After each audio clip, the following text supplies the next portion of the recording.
Chapter 776. Are you saying that you awakened know about forge mastering runes, and that the members of the council have access at least to the basics of all magical disciplines? Lith needed to stall a little longer. Of course we know about runes, but we don't give anything for free. Ragu's grimace wouldn't have been worse even if Lith had just attempted to stab her. I meant that with my help. You could find a master who would allow you to discover your true potential. Thanks, but no thanks. Lith shook his head. I'm not interested in serving someone in the hope to get something in return.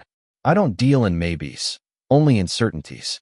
All the awakened I killed were part of your council, yet they were nothing special. Ragu's grimace surprisingly managed to get worse, but Lith didn't stop talking. Unless you're willing to give me a concrete proof or your goodwill, I'm going to decline your offer. I'm done working for free. Kid, you have yet to live a quarter of a century, and you dare to be so conceited? Raga said, soon you'll hit a wall that you can't overcome with just effort and wishful thinking. Soon every person you know will die of old age, and you'll be alone. When that moment comes, I'll be still alive, and I assure you that I'll remember our conversation. I can deny you the access to the council, and with it all the chances you might have to learn about true magic. So think carefully before you open your mouth again. Raga was actually bluffing. She could prevent Lith from getting a seat in the council, but any elder or awakened could recruit disciples on their own without needing her consent. She was just exploiting Litha's ignorance to humble him. I beg to differ, said a voice from above, when Litha's plan E brought along with him the fabled Plan F. Protector landed in his skull form right beside Lith instead of taking part in the formation as planned, simply because it wasn't needed. Faluel the Hydra was right behind him, and she was big enough to blot out the sun. She had a bright purple core as well, and her physical strength was beyond what words could express. She had a stocky lower body with 4 short legs and a heavy tail. Both were necessary to balance her long, serpentine necks ending with a snake-like head the size of a muscle car. Her whole body was covered in deep green scales, yet each one of her 7 heads had shades of a different color. First, the little one is one of us, not one of you. Second, you've got some guts to mess with my turf and threaten one of the kings of my woods. Since each race only cared for their own, each region had multiple lords. Faluel and Garen covered the same role for the Distar Marquiate, but their status among their peers couldn't have been more different. What do you mean, one of you? Ragu was furious for the unexpected meddling with her plans, but her face remained unfazed. Lith Verhen never lost his title of king, hence he is my retainer. He was trained in true magic by my disciple, Protector, who in turn was taught by Lith once he mastered his specializations. Plus, it was Kala, not you, who asked on Litha's behalf the council's protection in the matters of the Dawn Court. If you still question his allegiance, just look at his allies. While you humans attacked him for petty reasons, the other kings helped him. Do you dare to deny it? Ragu couldn't retort to any of her claims. The council didn't have a rigid structure. There was no rule about humans having disciples of other races or vice versa. Ragu gritted her teeth and shook her head. Her interest in Lith lied in the fact that awakened were already few in numbers, and the talented ones were even fewer. Faluel's 7 heads chuckled seeing her opponent retreating. Her motive was the same as Ragu, but she was also aware of Litha's ability to harness origin flames. For a forge master like her, it was a priceless treasure. It was the reason why, when her disciple had received Litha's distress signal, she had been happy to tag along. Having the opportunity to help the wormling at their first meet was a great way to introduce herself rather than a long, boring speech. Faluel was aware that trust was something that had to be given before one could ask for it. Let's go, a thumb. We've got nothing more to do here. Yet the young awakened ignored her mentor's words and approached Lith. The 4 kings were still keeping their guard up and their formation ready, but it only proved how little they knew about council matters. She took an odd-looking communication amulet out of her dimensional amulet and offered it to Lith. No matter what race you decide to join for your apprenticeship, you're now considered a member of the council. This communication amulet is the only way to contact us in the case the events of Xantia happen again. Athung said.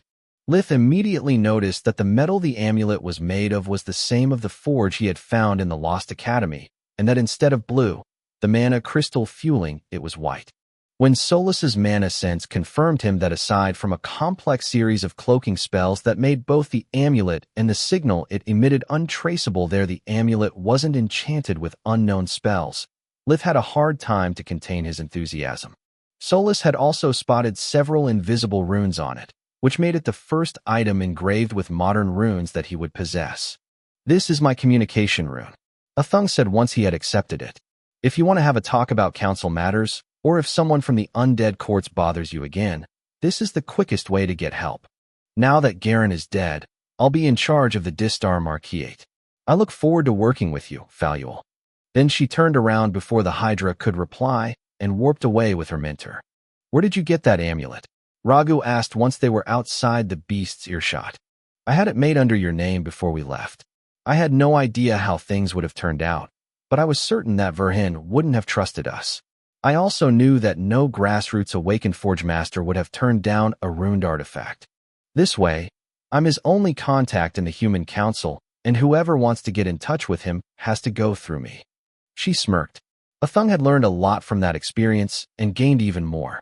A seat in the council, a land to call her own, and the opportunity to make business with someone who had aroused the interest of two awakened races. It was an event rare enough to make some noise, and she had more than one idea of how turning it to her advantage. Meanwhile, Lith made sure that the awakened women had really gone before handing the amulet to Faluel. He had yet to even imprint it. Is it safe? No tracking device or something. He had accepted the runes, but he was far from trusting the present of a stranger. Chapter 777. A pillar of light emerged from Faluel's body as she shrunk into her human form. She placed one hand on the amulet and used invigoration to study it for a split second before returning it. "Yes, it's a standard device, just like the one I would have given you after making sure that you're just as Protector says. You need to be careful. If the humans discover that you've awakened so many people, they will get pissed," she said while pointing at the other kings. "I'll keep that in mind." Lith nodded and then checked the equipment the kings had collected from the young awakened after slaying them. The weapons were made of standard metals, and the enchantments were nothing useful. They would help Lith to understand how to shape a pseudo-core to give it the desired effects, but nothing more. "How did you know it was me?" he asked once he realized that not even Protector knew about it, and he trusted the kings to keep it secret. "Just like I know that Protector was awakened by Scarlet without the need to ask him. Because of the breathing technique he uses. When someone awakens, they always make up their own method, unless they are taught. There are no two identical techniques, so the moment I noticed that the four of you breathed in unison, I understood why the kings of the Tron Woods are so loyal to you." Lith inwardly cursed, but appreciated her kindness. If Faluel had noticed it, then Ragu had probably done the same. "Do you mind if we go to my place? I'm sure that you have a lot to ask, and so do I. I've never met a hybrid like you before, and there are a few things I'd like to try out," Faluel asked with a dazzling smile. Those words triggered Litha's paranoia, making him realize that he had no reason to lower his guard. Because of her relationship with Protector, Faluel knew too much, yet between the help she had provided him and her appearance, she had managed to make him relax. Faluel now looked like a young woman in her mid-20s, about 1.7 meters, 5 feet 7 inches tall. Her face had an oval shape, with rainbow-colored eyes and long hair that framed her fine features. Unlike Mogur's avatar, along with the 6 colors of the elements, there was also the emerald green of mana, making Lith wonder if she was somehow in tune with the natural forces even more than the planet itself. The reason Lith had instinctively trusted her was that she had nothing of Tyrus's overly perfect beauty or of the awakened women's usual stunning bodies. She was indeed a lovely woman, but she also had a girl-next-door vibe that put everyone at ease. Nothing in her face or curves screamed, "Look at me." Lith had met plenty of regular girls as pretty as she was, yet she could be easily called a perfectly imperfect beauty. The simple grace of her slender body seemed to be perfectly attuned with her demeanor, making the final result much more stunning than the sum of the single parts. Litha's attention was drawn more to her eyes and smile rather than her figure, while her voice sounded reassuring like that of an old friend. Even her oddly colored hair was easy on the eyes rather than look like something out of a Comic-Con. She was wearing a pink shirt that left her arms exposed and tight pants that Lith could swear were jeans. The contrast with her Emperor Beast form was so great that Lith had a hard time remembering that she was always the same person. Not at all. Care to join us? Lith asked Protector. One moment of weakness was one too many for him. He needed his friend's presence to make sure that the Hydra didn't play any more tricks on him, and because otherwise he wouldn't believe a word she said. Protector would ensure both his safety and her sincerity. Yet the skull whined loudly. Between Celia, the kids, and his apprenticeship, it was the first occasion in years he had to reconnect with his old pack and friends. After exchanging his contact rune with the Kings of the Woods, he followed them through the warp steps Faluel had opened. The moment Lith stepped inside, he was almost blinded by the shine of all the gold and rare metals amassed in her lair. The Hydra's home was nothing like its master's human form. It was a tacky mess of invaluable items piled up like a child's toys. Only her forge-mastered creations were orderly displayed behind glass cases, creating an impressive and classy museum. Lith held the desire to inspect them one by one in and patted Protector's neck, apparently as a thank you. He was actually letting Solus hide in his fur.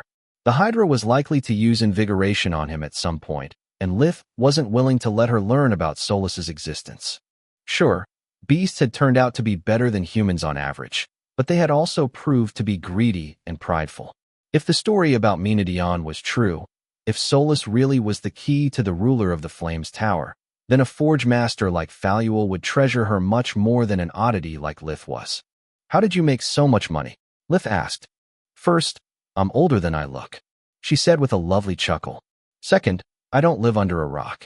Part of these riches I inherited from my ancestors. The rest I earned them through war, my services as forge master to the council, and my investments in the human society. I beg your pardon.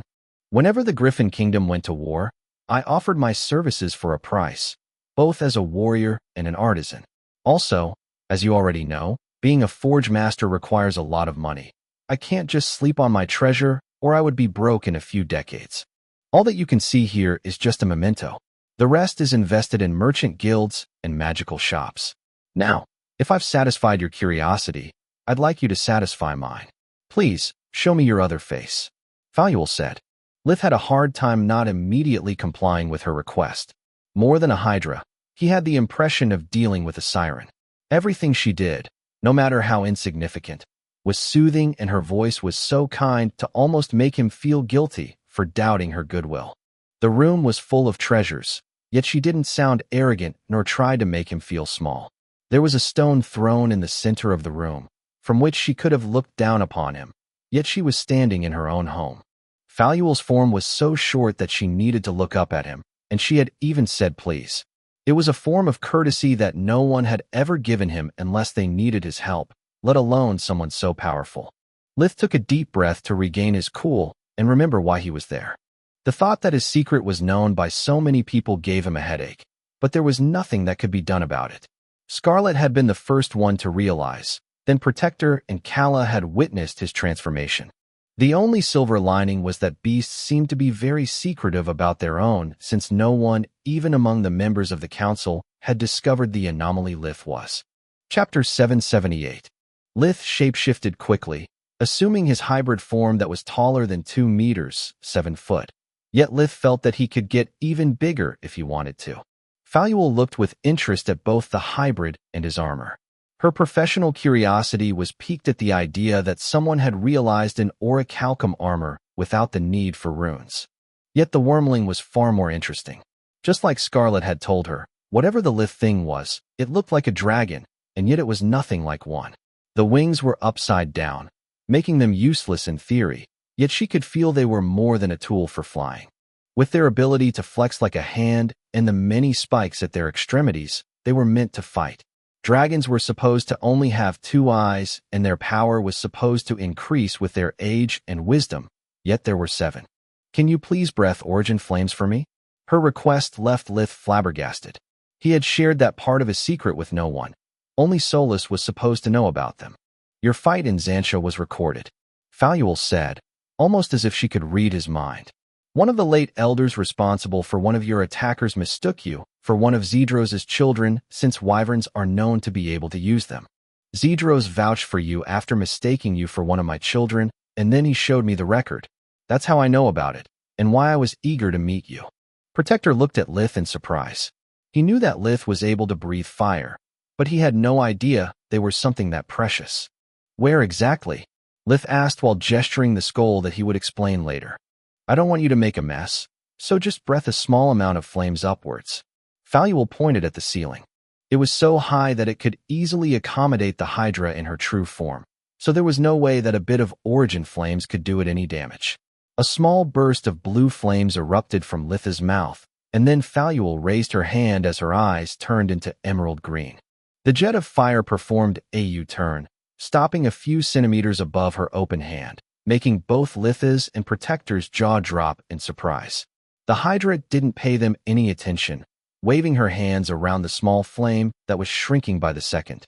The origin flame's shape changed with each one of her gestures, getting split and reunited multiple times while producing a crackling sound.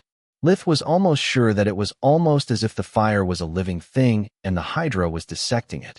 They are a bit coarse and amateurishly done, but they are definitely origin flames, kid, she said after snuffing what was left of them by clenching her fist. You are quite a mystery, but maybe I can help you unravel it a bit.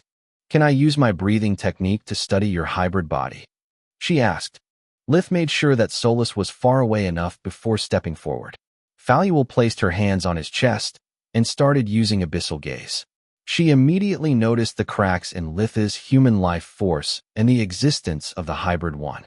Yet her attention focused the most on his eyes and on the source of the heat that reddened the tip of his scales. This is really odd, but I think we can work with that. Before making you my predictable offer for an apprenticeship, what do you want to know about first? Your eyes or your flames? Faluel asked. My flames. Most of what Faluel told him about the origin flames Lith had already discovered or guessed on his own, yet there was more. Origin flames can be used only by a few creatures, like dragons, phoenixes, wyverns, and more.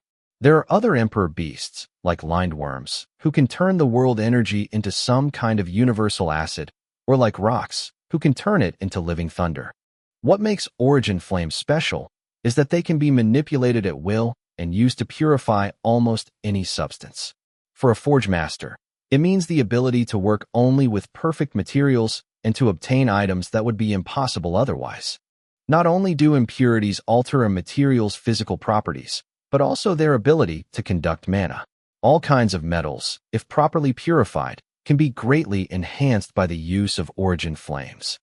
For example, it's impossible to purify adamant without them. The strongest flame can liquefy it, but not make it boil, leaving the impurities trapped inside. Only origin flames can remove them without harming the material or losing most of it in the process. The second and most important property they held to a forge master is to allow them to melt not only the physical form of a metal, but also to remove all the traces from a previous enchantment, failed or not. Some metals are so rare that it is up to the client to provide them. Hence, a single failure can ruin the name of an artisan. That's why origin flames are highly sought. Faluel said, Is it enough to engulf adamant in origin flames to purify it? Lith asked. You wish. That way you only risk to evaporate it. What you need to do is to use your breathing technique to spot the impurities that you want to cleanse and then manipulate the flames to attack them. Damn. Luckily, I never tried to reset the ODI sword. Otherwise, Solus might have been injured in the process of scrubbing off the adamant off her walls. Lith thought, How do I do that? Beats me. Faluel shrugged. I've traded my services for origin flames a lot of times, but no one ever explained to me how they work. You must experiment on that yourself, but beware. While some metals like adamant are at their strongest once you have completely removed all external elements, others, like orichalcum or steel, only maintain their properties as long as they hold a certain amount of impurities. Just spewing origin flames is the recipe to waste a lot of money and resources. Wait, what do you mean you don't know? I just saw you manipulate them. Lith said, No, not really. That's another matter entirely, and it has to do with your eyes. Protector, do you mind leaving us alone? Why should he leave? He already knows everything about me. I trust Protector enough to stay.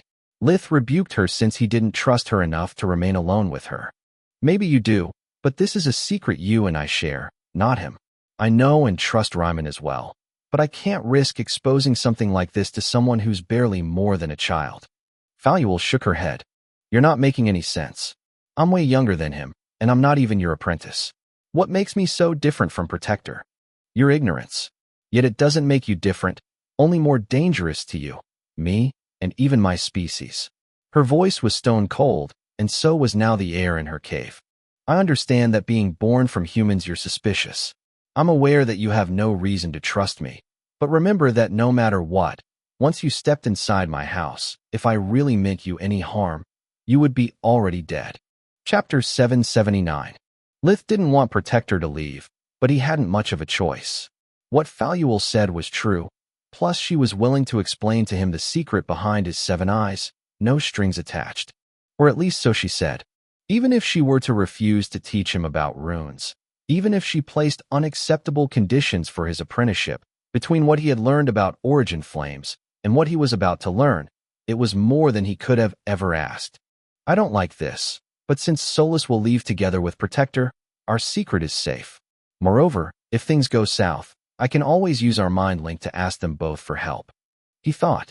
After Protector left, Lith also cut off his mind link with Solus, in the case that the Hydra had some way to notice it. Both Scarlet and Garen had somehow established a mind link with him. If Awaken knew how to form them with anyone, maybe they also had a detection technique. Lith had to play it by ear, and caution had always been his strong suit. Please sit, Faluel said as she materialized a simple round stone table and 2 padded armchairs. A transparent crystal bottle of wine appeared at the center of the table, along with 2 silvery cups and several plates of food. I thought you were supposed to teach me, not to invite me to a date. Lith snarled, not sure about what was happening. Your hunger is annoying. She replied a split second before Lith's stomach grumbled. Killing 6 awakened had made him work quite an appetite, but due to his stress, he had failed to notice. Faluel poured herself a glass of wine before starting her explanation. Do you know why people and beast alike have shades of different colors in their hair? She asked. It's supposed to be the blessing of the 6 gods of magic. Lith replied between mouthfuls. After a simple spell had confirmed to him that the food was just food, he had helped himself. It means that a person is talented in a specific element. That's partially true, but there are no such things as gods of magic. It's just the way mortals refer to the first 6 guardians, but I suppose you've no interest in lore. I'll go straight to the point. Thanks to mana cores, anyone can use magic, but if you paid attention during your academy years, you should have noticed that there are actually 3 levels of magic. The first is the simple use, something that any fake or true mage can do. No matter if you need a formula or a series of thoughts, you still mix your mana with world energy and obtain an effect. Faluel said, and Lith nodded for her to continue. Then there is the mastery over the elements. It's what Lachra Silverwing taught to all races who didn't know about true magic. It's the ability to infuse them with your willpower, evolving them from a simple tool to an extension of yourself. Lith nodded again. The most advanced spellcasting required to manipulate the elements. Conjuring them wasn't enough. He had spent quite a bit of time trying to infuse even his low-tier spells with willpower to improve their versatility in combat. Last, but not least, there is dominance over the elements. This is something that not everyone can do, and even those who can are limited to an extent since it requires an innate affinity towards the elements. Dominance is the ability to take control of someone else's spell and make it your own. Talented geniuses can even absorb them. Her words reminded Lith of both to the Byk and Thrud's weapon.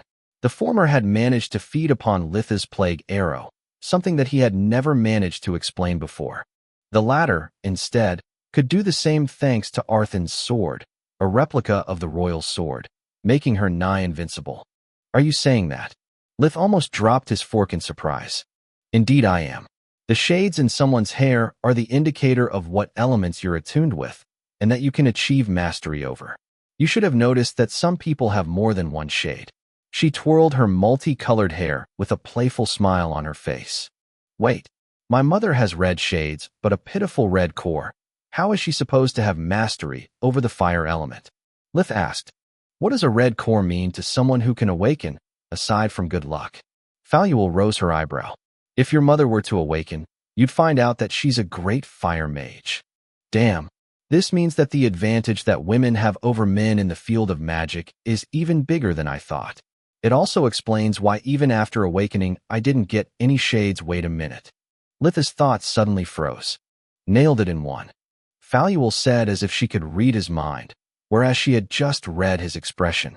Humans usually only have one shade due to their egotism. Your kind can rarely empathize with the needs of Mogr, which limits them greatly. All magical beasts, instead, start with two elements, the ones they can naturally use. Except for rare cases, that's their cap as well.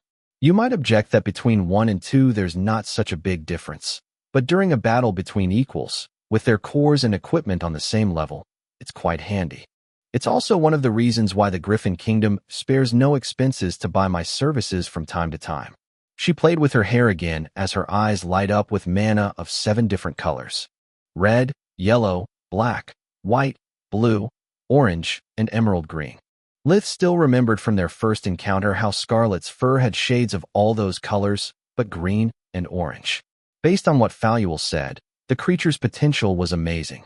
What exactly does the emerald green stands for? Lith asked. Pure mana. How do you call this? Faluel used tendrils of spirit magic to move the bottle and refill both their cups. Spirit magic. Lith replied. We Hydras call it mind magic instead. It allows us to perform several spells that the other elements can't. She formed a transparent green barrier around herself and then established a mind link with Lith. This is just to give you an example. Her thoughts reverberated through his mind, giving him the creeps. Protector has shades of red and white, which means he could have dominance over at least 2 elements, 3 if we count air magic. Why did you send him away? Lith asked. Because that pup has still a lot to learn about magic. Right now, he's using your memories as a crutch, but that can't last forever. He needs to gain solid foundations to become a master, and only then should he worry about dominance. Any other path would only be a waste of time and energies. I'll be honest, I don't like teaching you about dominance either. You're too damn young, and you don't even know about spirit spells. Faluel sighed. Then why are we having this conversation? Gods, that's why I hate kids. Have you been listening to me earlier? Because dominance is a secret between awakened, just as awakening is a secret among humans. You have 7 eyes, in case you failed to notice, and 3 of them are already active. I'm willing to teach you how to control them only to prevent others from finding them out. That or I might just kill you. Chapter 780. Those words almost made Lith choke on his food, just like the killing intent that was suddenly filling the cave. Faluel found his distress amusing and started giggling like a little girl. Yet now he didn't find her adorable anymore. I'm just joking. I've already told you that I'd like to have you as my disciple and that I could really use a constant supply of origin flames. If I wanted to kill you, I wouldn't have wasted my breath for this long. Before I continue, do you have any questions? Faluel asked. Fuck me sideways. This woman is making my head spin right round like a record. She goes from girl next door to killer queen in a split second. I wish Solus was here. Lith thought. He then told her about both his fights with Urtu and Thrud to understand what had actually happened to his spells. Urtu was clearly a rare genius. Usually, only Emperor beasts develop dominance. To achieve that while he was just a BYK is impressive beyond reason. Too bad he was also a psycho. I would have loved to have him as a disciple as well. Faluel sighed.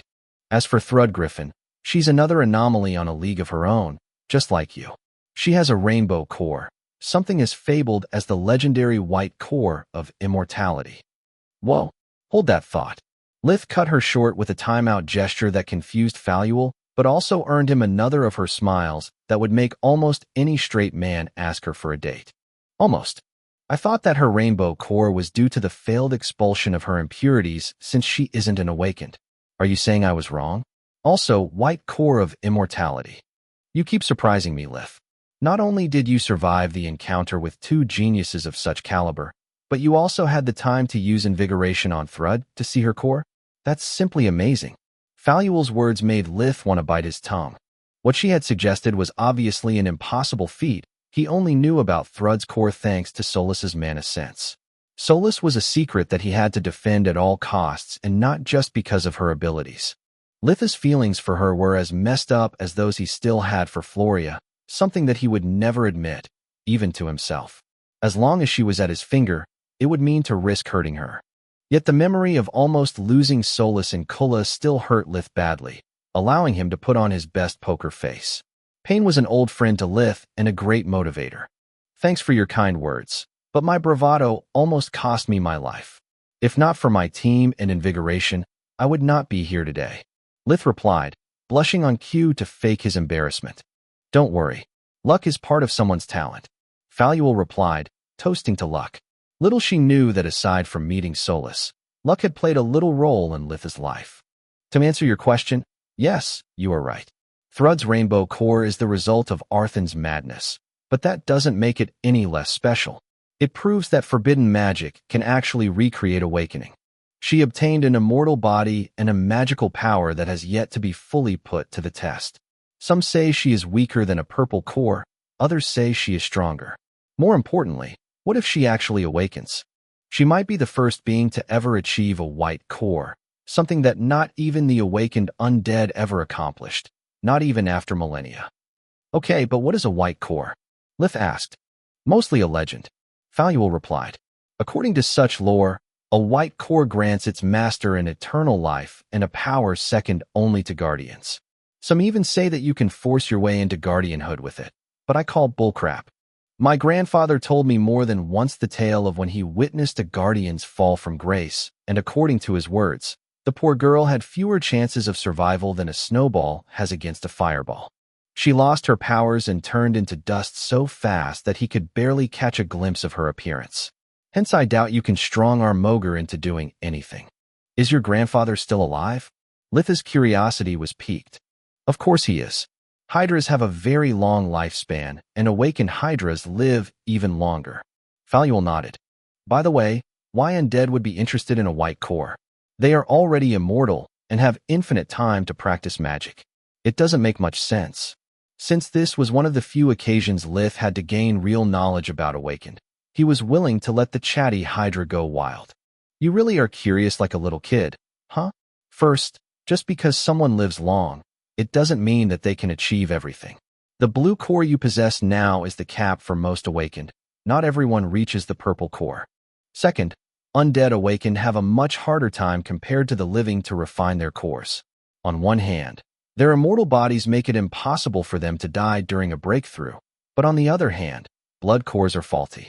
They absorb most of the light element, so undead need a damn long time for accumulation to do its job.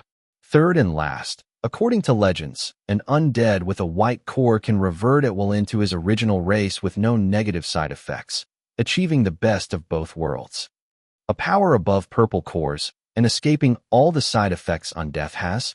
It seems too good to be true. Litha's disbelief was strong, but the idea was juicy enough for him to put undeath from the no way into the maybe pile. As I was saying, not only Thrud Griffin possesses a mana core that might be even stronger than a purple core, but she also has access to a precious piece of equipment that allows her to exert dominance over all elements. Alas, Faluel was back on track, messing with Litha's plans. All of them. Even mana. Lith suddenly felt very lucky to still be alive. Yes, to make matter worse, she knows about awakening. She simply has no idea how it works. I believe it's only a matter of time before she finds a way to join our ranks. Believe it or not, the Human Council is hunting her down from a lot, but she has slaughtered all those who managed to find her. How exactly dominance works? Lith wasn't interested in Thrud, she was none of his business. I'll make it simple. As you should have noticed and practiced by using spirit or high-tiered magic, world energy is susceptible to mana, and in turn mana is susceptible to willpower. Dominance is nothing more than the ability to force your will into someone else's spell. Faluel said. That's it. I can already do that. Lith was suddenly underwhelmed. All that speech had turned out to be a huge waste of time. Really? Then send this back at me. Faluel threw a Tier 1 lightning at Lith, who only needed a wave of his hand to make it strike the Hydra instead, who remained unfazed as if it was a breeze rather than electricity. Chapter 781 Loyalty or Wisdom Part 1. Just as I thought. You know squat. That was simple mastery, something that even fake mages know how to do. Hit me, Faluel said. Lith flicked his finger, sending a small shard of ice against her. Faluel's eyes turned blue and the shard went through her, as if she was a ghost before turning around and hitting Lith's forehead with enough strength to make him bleed. "What the fuck?" he blurted out. Dominance is the ability to not only take control of a spell, but also of its mana. Faluel explained. "With dominance, I can return the spells sent against me to their casters, killing them on the spot. Most mages are so used to be immune to their own mana that they don't even bother defending against it." Lith then told her about the god's will array he had faced in Kulla and how it had been even stronger than Arthan's sword. That's exactly what dominance is. But as you witnessed yourself, such a perfect form requires too much energy to be of practical use. Faluel couldn't believe such an ancient and idiotic race could have stolen the Hydra's secret. The idea of how many of her kind had to have suffered and fallen at the hand of the ODI made her wish to be able to resurrect them just to kill them over and over again. Dominance is a great tool, but it's not all-powerful. As you have noticed, only spells without willpower can be easily hijacked, but that it's only the first step. The second step consists in injecting your mana along with your will into a spell. You must use enough to make it harmful for the opponent, but not so much to replace all of its mana with your own, like the ODI did. Otherwise, it would be much easier to dodge and cast it yourself since the mana cost would be more than doubled. Another thing that you must consider is that dominance can rarely be used to affect spells imbued with willpower. That's because just like the ODI, you would need to inject it not only with mana, but also with enough will of your own to overwrite that imprinted in the spell. Since most Tier 5 spells are as fast as they are lethal, standing still is not a wise move. Unless you're suicidal, of course. Lith had experienced the fear of losing control of his own spells against Thrud and the ODI, so he immediately realized how powerful dominance was. Tier 5 spells were uncommon, and most of them could be used solely if certain prerequisites were met. Most magical battles were based only on Tier 3 and 4 spells, with Tier 5 magic used mostly as finishers. Dominance could easily turn the tide of a battle. "So, are you going to teach me dominance?" Lith asked. "Yes and no. I'm going to teach you how to activate it only because it's the only way you can learn how to avoid using it in the presence of witnesses. You must always kill those who see you use dominance. Us Hydras are considered to be part of the lesser dragons because we lack origin flames and flight, but no one knows about dominance. I'd like for things to stay that way." Faluel said. "You're not going to teach me even if I become your apprentice?" The words "waste of time" were appearing in Lith's mind again. "If I take you as my apprentice, I'll teach you dominance as well as spirit spells, but only once you're ready. First, you'd have to focus on our common specializations, healing and forge mastering." Faluel took a bite from one of the plates in front of her. Such was her grace that even the simple act of eating was a pleasure to watch. Yet what all of her beauty managed to do was to make him miss Camilla more with each second. After the night at Protector's house, every positive emotion he felt reminded him of her. "Our specializations?" Lith asked. "Your memories had a great effect on Protector's mind.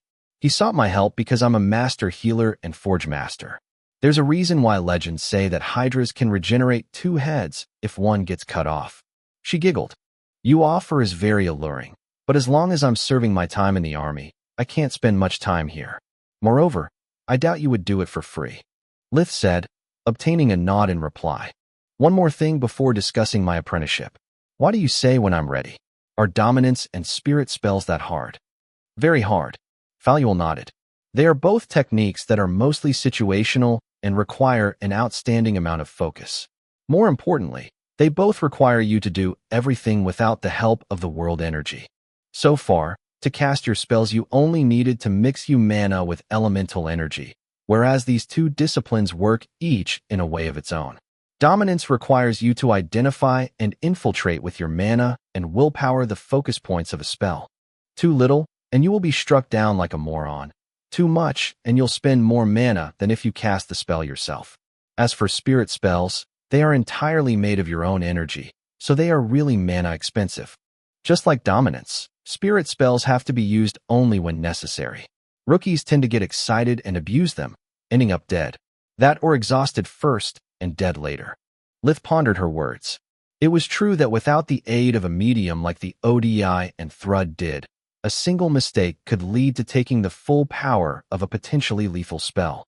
The only thing he wanted to learn as soon as possible was how to make barriers out of spirit magic. He had seen plenty of mages, awakened and not, creating them thanks to magical items. And even though that kind of protections was mana-consuming, they were the ultimate shield. Unlike earth magic, they could be used in mid-air. They couldn't be pierced by heavy objects like happened to air barriers, and they blocked the entirety of the damage, whereas darkness magic could only weaken incoming attacks. Let's start with dominance. Faluel said, I noticed that in your hybrid form your eyes are always burning with elemental energy, which is good if you have to use dominance, and terrible if you need to hide it. Try to shut them down. Lith remained in his human form, making his eyes turn red, then black, and lastly blue, to remember the feeling of controlling the elemental energy. After Floria had pointed out to him that his eyes sometimes remained lit, he had practiced controlling the phenomenon, at least for his human form. It had been quite easy since when not in his hybrid body, he needed great focus to achieve such a state due to his lack of attunement with the elements. Then, he shape-shifted and tried to make his eyes go back to plain yellow. Much to his surprise, he only managed to depower the blue eye, no matter how hard he tried. The moment the water element left it, the eye closed shut against Lith's will. What the heck? Why did it close, and why can't I turn them back to yellow? Lith asked. Extra limbs are hard to manage, especially when you're not born with them. Faluel explained. Chapter 782 Loyalty or Wisdom Part 2. Every time a Hydra gains a new head, we need time to learn how to see, think, and speak properly without it conflicting with our other heads. The same stands for your eyes. You're not used to see with 3 of them, so right now the blue eye only serves as a medium for the elemental energy. As for the other 2, it just takes practice. I'll teach you a meditation technique that should help you with it. The Hydra taught Lith how to feel the connection with the single elements rather than with the world energy as a whole. Once he grasped the basics, Faluel had him revert to his human form. Are you really not going to teach me how to dominate spells? Lith asked. Don't you have enough on your plate already to venture into a new field of magic? Faluel rebuked him. We'll think about that later. Now I'm more interested in listening to your answer. My answer to what? To my predictable offer for an apprenticeship, of course, she said with a warm smile. It depends on many things. Like, do I have to take your tests like Protector did? How much do you know about runes, and how long would my apprenticeship last? Since I'm offering to take you under my care, there would be no admittance tests, but plenty of assignments to prove your mettle. As for the runes, I told you that I come from a long line of forge masters. My family doesn't trade its secrets with other awakened, beasts or not, but we share our discoveries among ourselves. Our legacy is better than that of Royal Forge Master, but unlike them, don't expect me to share it completely with you. You would be an apprentice, not a member of the family. I would teach you everything you need to be plenty capable of working on your own, but that's it. Faluel's words were a punch in the stomach for Lith.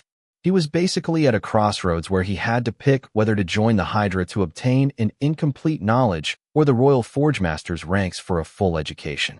It wasn't an easy choice, especially since at least Faluel was sincere and she would teach him what she had promised with no strings attached, whereas the Royals might require from him demonstrations of loyalty before letting him learn the best techniques. On top of that, becoming a Royal Forge Master was a commitment for life, something that Lith couldn't take lightly. Don't worry about time. Faluel snapped him out of his reverie. I'll keep you as an apprentice as long as it takes. It could take months as well as years, but beware. While humans demand loyalty, Awaken require wisdom. Fail even one of my tests, and I'll kick you out. Seriously? Lith was flabbergasted. The difference between the Hydra and the army was getting thinner by the second. Seriously. She nodded. I didn't awaken most of my children, nor did I teach them anything but the basics. Do you have any idea what kind of damage can one of us do with the wrong knowledge? I'm honestly amazed by how mature you are despite your young age. Faluel had no idea Lith was currently in his third life, and he was glad to keep things that way. He then activated Death Vision out of curiosity, to see if such a powerful creature had any weak point he could exploit. Yet aside from a very slow aging process, Faluel appeared to be just fine. And that's why I brought you here. The Hydra said, I can't let the humans get their hands on a valuable awakened that might be one of us. Plus, they must never learn either about dominance or your origin flames.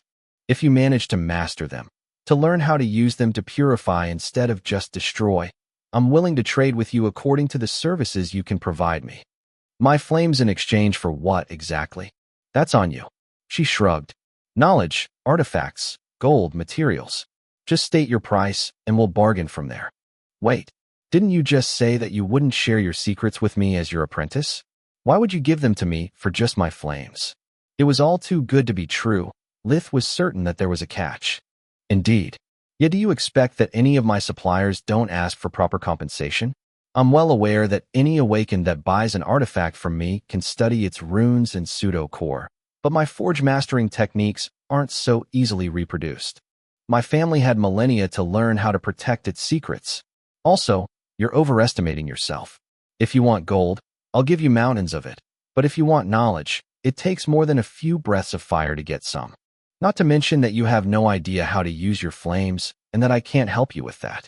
Nor I'm willing to, unless you become my faithful apprentice.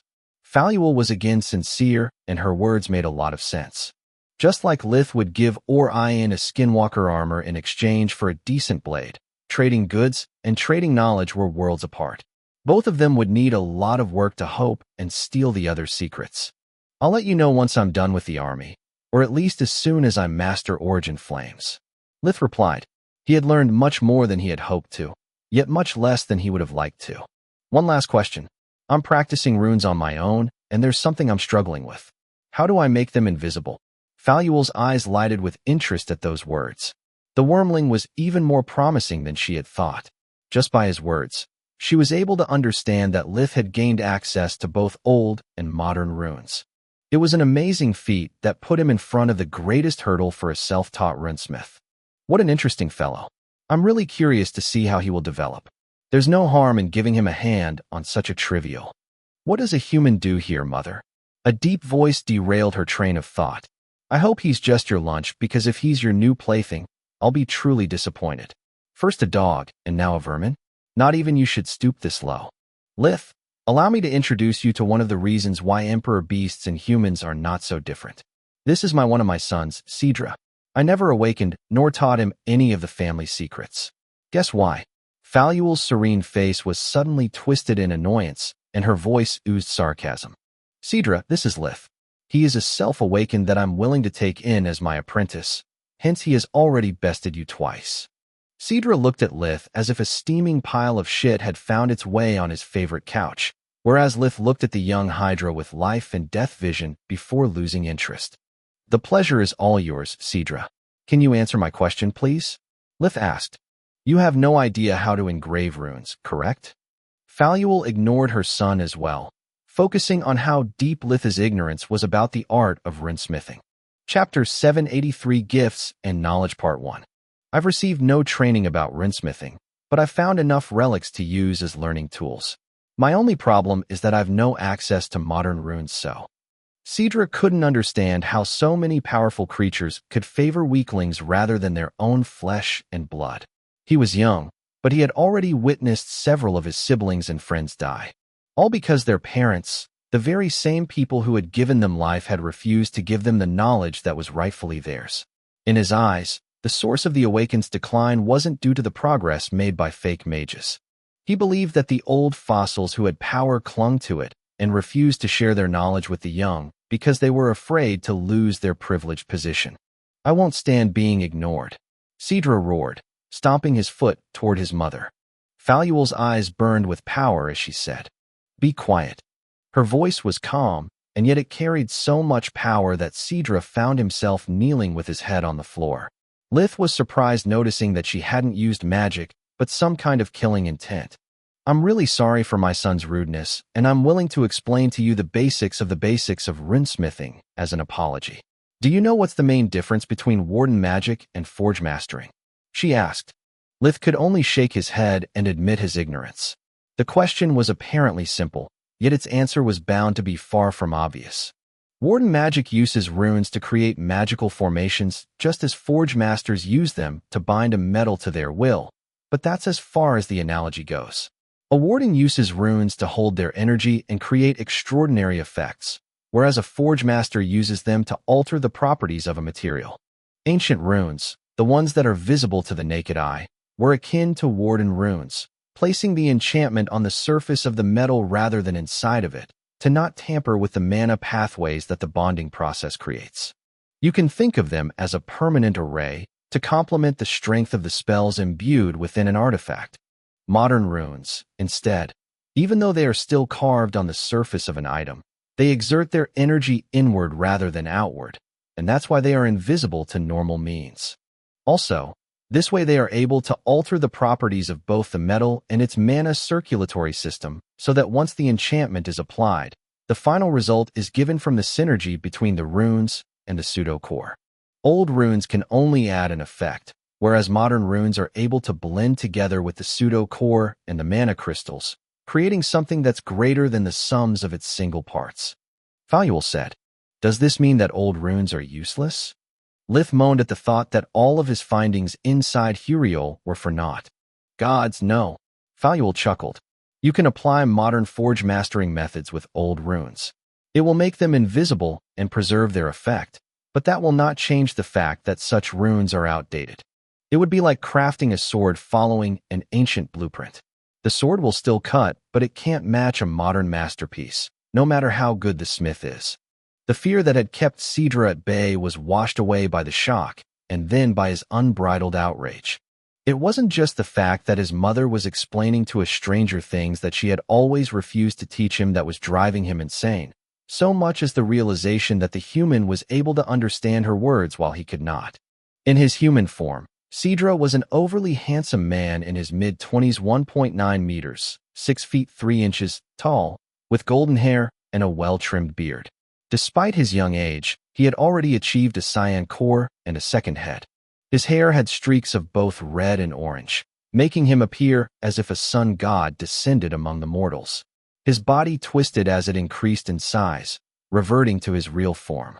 The two heads stared at the human in hatred, standing over 5 meters, 17 foot, tall. Cedra's stumpy lower body was all muscles, and his claws were piercing the stone. Such was the strength that he was exerting to overpower his mother's command. Faluel sighed while Lith made the young Hydra's fury turn into bloodlust. "Wow, he's really small compared to you. Is it because he's young, or is he a hybrid?" The question was incredibly rude, implying that no pure-blooded Hydra could be that puny and that Cedra had to be born from a lesser race. "It's normal for someone who has yet to live a quarter of century," Faluel said. "He's not bad, just stupid and conceited." The two heads plunged down with their mouths open, revealing a maw of poisoned fangs. Hydras bore more than just their appearance in common with snakes. Faluel struck her son's body with her open palm, paralyzing him on the spot. "Before you go, we should exchange our communication runes." Faluel took her council amulet out of her dimensional item, and so did Lith. "If anything related to Awaken happens, feel free to give me a call. I'm officially your contact with the Emperor Beast Council, after all. Don't forget what we have discussed today." Her choice of words told Lith that she didn't trust Cedra with his secret. "I've got tons of metals that need smelting, and I could really use a hand." "What if he bothers me once I get out of here?" Lith asked. "Then beat him an inch from death and call me. The last inch is my burden for failing as both a parent and a teacher." The coldness in her voice sent shivers down Cedra's spine. Lith had no idea what was going on, but he could feel that Faluel was deeply embarrassed. Her pearly pink cheeks had now a tinge of red that made her look less ethereal and much more charming. "The idiot already earned me a free lesson. It's better to strike the iron while it's still hot." Lith thought. "One last thing. I know that you can't bestow knowledge upon me for free, but I could really use a magic dictionary book for this." He took one of the pages from Huriel's booklet out of his pocket dimension and showed it to Faluel. "This is just the old language. The Hydra couldn't understand the reason for such a request. You can find plenty of tomes about it in any decent library." "Been there, done that," Lith replied. "You can find tomes about it, yes, but it's still a dead language. Dictionaries are not common, even less those who contain words related to magic. If I ask for them, I'm bound to be exposed." "Humans," Faluel muttered in disgust while a pair of thick books flew from an adjacent cave into her hands. "I'm fluent in the old language, so I don't really need them. You can keep the dictionaries as long as you need." Lith put them straight inside Solaspedia, discovering that one was a book about common words and the second was solely about the magical jargon. Thank you very much. He gave Faluel a deep bow before leaving the cave. Old runes were outdated, but beggars couldn't be choosers. Please go to https://readreadfreewebnovel.com/Supreme Magus/ to read the latest chapters for free. Chapter 784 Gifts and Knowledge Part 2. I was almost certain that she would have refused to help, keeping me on a short leash, and yet, I need to ask Protector about the beast's customs because something strange just happened here. The moment Lith left, Faluel released her son from the spell that had been restraining Cedra until that moment. She couldn't bear the thought to raise her hand against her own child, but discipline had to be enforced. How dare you insulting me in front of an esteemed guest, even attacking them while they are under my protection in my own home? The seven-headed Hydra was back to her full size, so big that even in his Emperor Beast form, Cedra looked like a snotty brat in front of an adult. You say that you despise humans for their arrogance, yet you behave just like one of them. How could you breach the sacred host-guest relationship that our race holds sacred? Did you take the human treachery along with that ridiculous eye candy form? The seven heads spoke in unison, their voices roaring like a choir of angered gods. But Mother, Cedra had never seen his parent enraged before. His earlier arrogance had disappeared like snow under a scorching sun. No buts, she roared, cutting him short. Because of your foolishness, I had to give more than I could take to not taint my honor. What kind of master can I possibly be if I can't keep order in my own house? What lessons am I supposed to impart if I'm incapable of teaching how to behave to my own children? You embarrassed me for the last time. Get out of this house and don't return until you've found a master willing to awaken you. Only then will I know that there is at least one person on Mogar who thinks you've proven yourself worthy of becoming an awakened. Both mother and son knew that the assigned task was arduous. The older an Emperor Beast got, the more powerful the master needed to be to allow them to survive their awakening. Moreover, powerful beings were usually very picky, just like Faluel. For someone who thinks himself of a WYRM, you're nothing more than a worm. Prove me wrong if you can. Faluel's words struck a nerve, hurting Cedra more than any spell could. All the lesser dragons suffered from an inferiority complex towards their forefathers and dreamed of claiming for themselves the ancient title describing them, WYRM. At the same time, being wingless creatures, often resembling more a snake rather than a dragon, worm was the worst slur that could be inflicted upon them. A squishy, helpless creature forced to hide and eat dirt to not be eaten by predators. Erna's manor, later that day. After saying goodbye to Ryman, Celia, and their kids, Lith could finally relax after days and days of careful preparation against the Human Council. He hated to admit it, but he was going to miss Floria's house big time. It had a huge library, all the training facilities he could dream of, and was full of people that would take care of him. Unlike it happened when he was in Lucia, there someone would always get hurt, need his help, or his attention. The only exceptions were the Verhen kids, that despite the protection their enchanted clothes offered, they often managed to do all three things at once. Moreover, at the manor he would get to share with Camilla every moment of respite she had. After their talk at Protector's house, she had become even more loving and affectionate, to the point of being almost clingy. Yet it didn't bother Lith since he had expected Camilla to treat him differently, at least at first, but never that she would become kinder. Solus was working on the translation of the booklet from Huriol while Lith was practicing spirit spells. This time they were splitting their focus for a good reason. The booklet was only about practical lessons and explained only the bare minimum of theory behind the experiments that the students needed to understand how the spell worked. Expanding a few lines into a proper explanation of an unknown discipline required a tremendous amount of focus and brainpower. Solus could do it only by constantly switching the books from Soluspedia in the Erna's library and vice versa. She was giving her all to understand the foundations of rinsmithing, going over and over the first chapter to make sure she hadn't missed anything.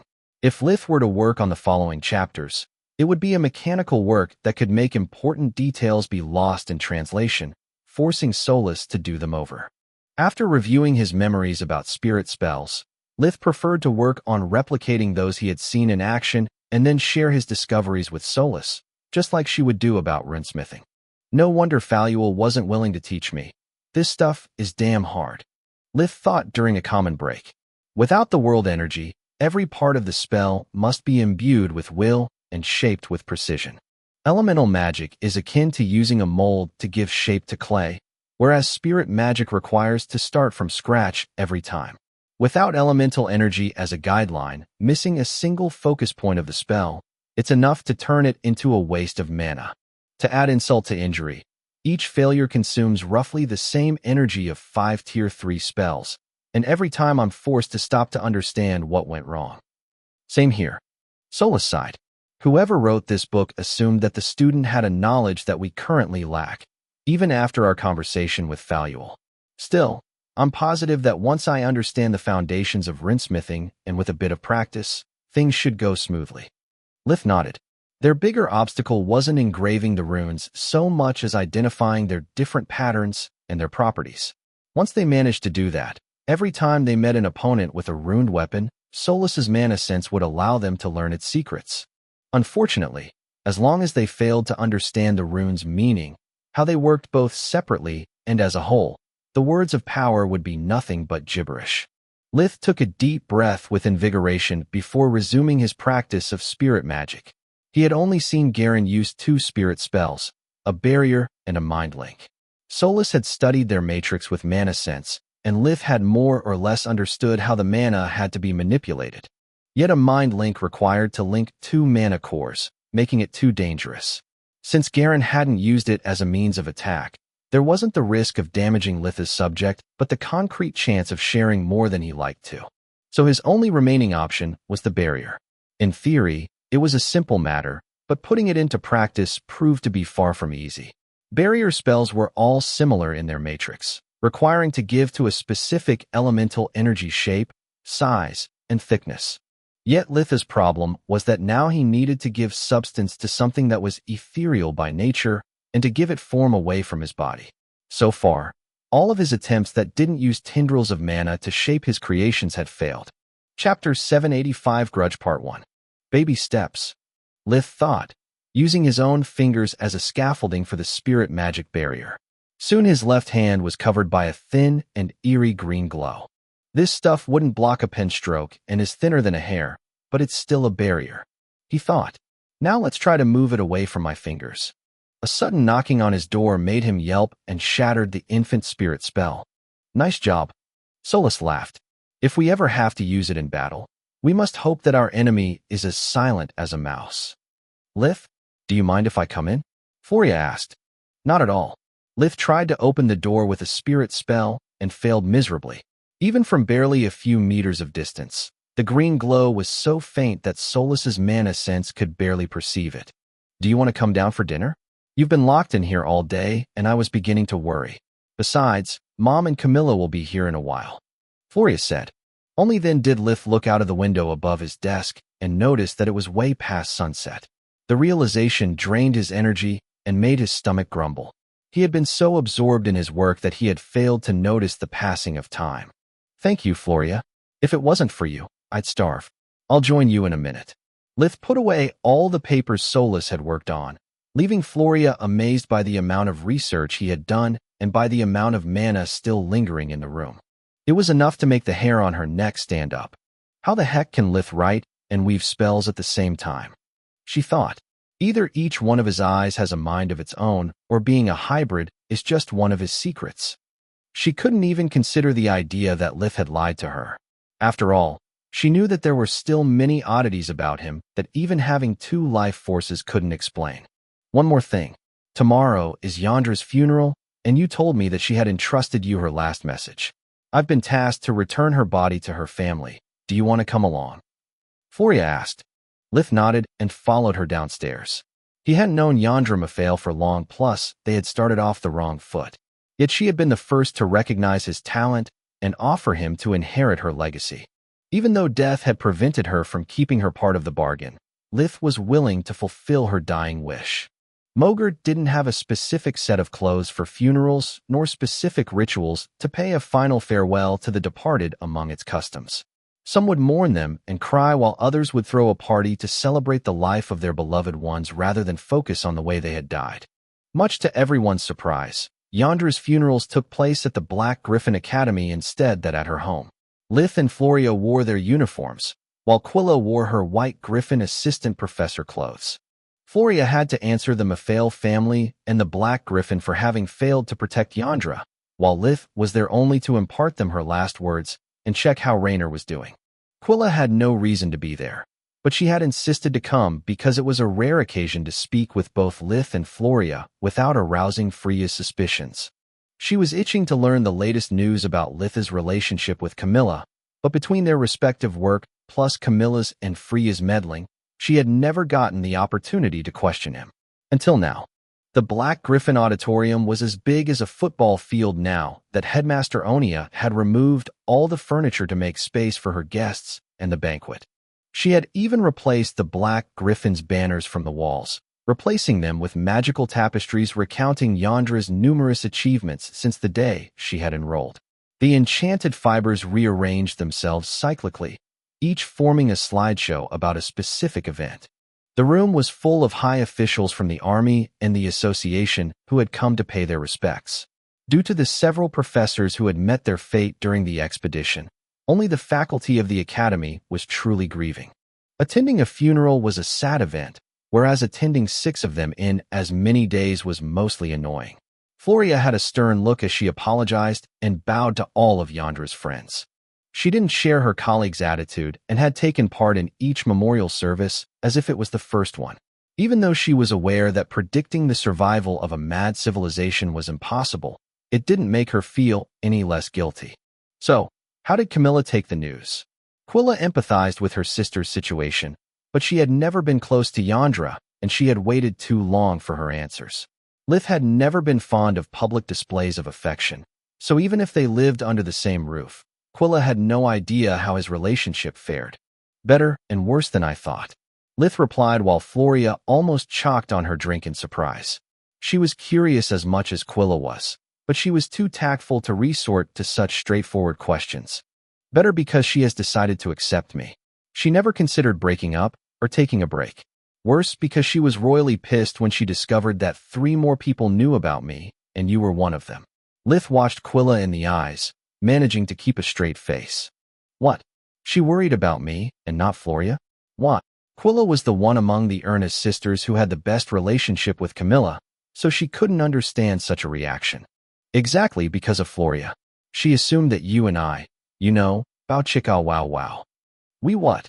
Quilla had no idea what Lith's tune meant. That the 2 of us at some time had shared a similar degree of affection. Lith tried to be as delicate as he could since the 3 of them were surrounded by a bunch of bored strangers. Gods, no. Quilla couldn't stop herself from laughing at the idea. Floria and I might not share the same blood, but that would be too messed up. Floria started chuckling as well, allowing herself to forget for a moment about her sad duty. Camilla really is a strong and wise woman. She thought. I guess that she has learned from her harsh past rather than just be scarred from it.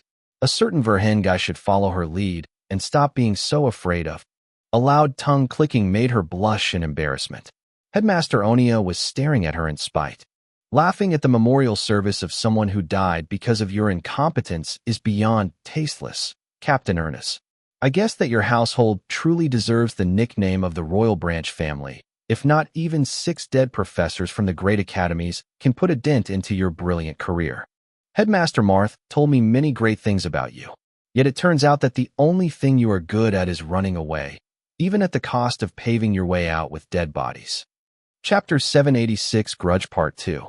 You have my word that we'll learn together how far your household's power goes, because I'll be damned before letting this matter slide. Headmaster Onia turned her back to Floria without giving her the opportunity to reply to the headmaster's allegations. But even if she didn't, Floria lacked the will to do so. Even though Constable Griffin had reassured Floria that her service record would not be affected by Kulla's failure, most headmasters didn't agree with Tyrus's decision. After their return, the assistants had told everything about their imprisonment. The part about how both professors and the members of the army hadn't hesitated 1 second to leave them behind during their escape attempts had caused quite a stir. Not only was Floria the officer in charge of the mission, but she was also alive and well.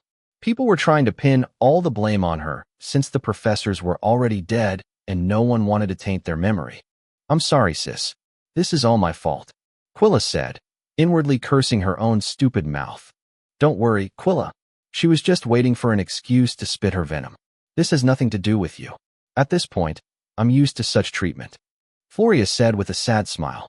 Lith saw past her stoic expression and noticed all the pain she was hiding. The thought that he had left her alone to face such an unfair treatment stung at him hard.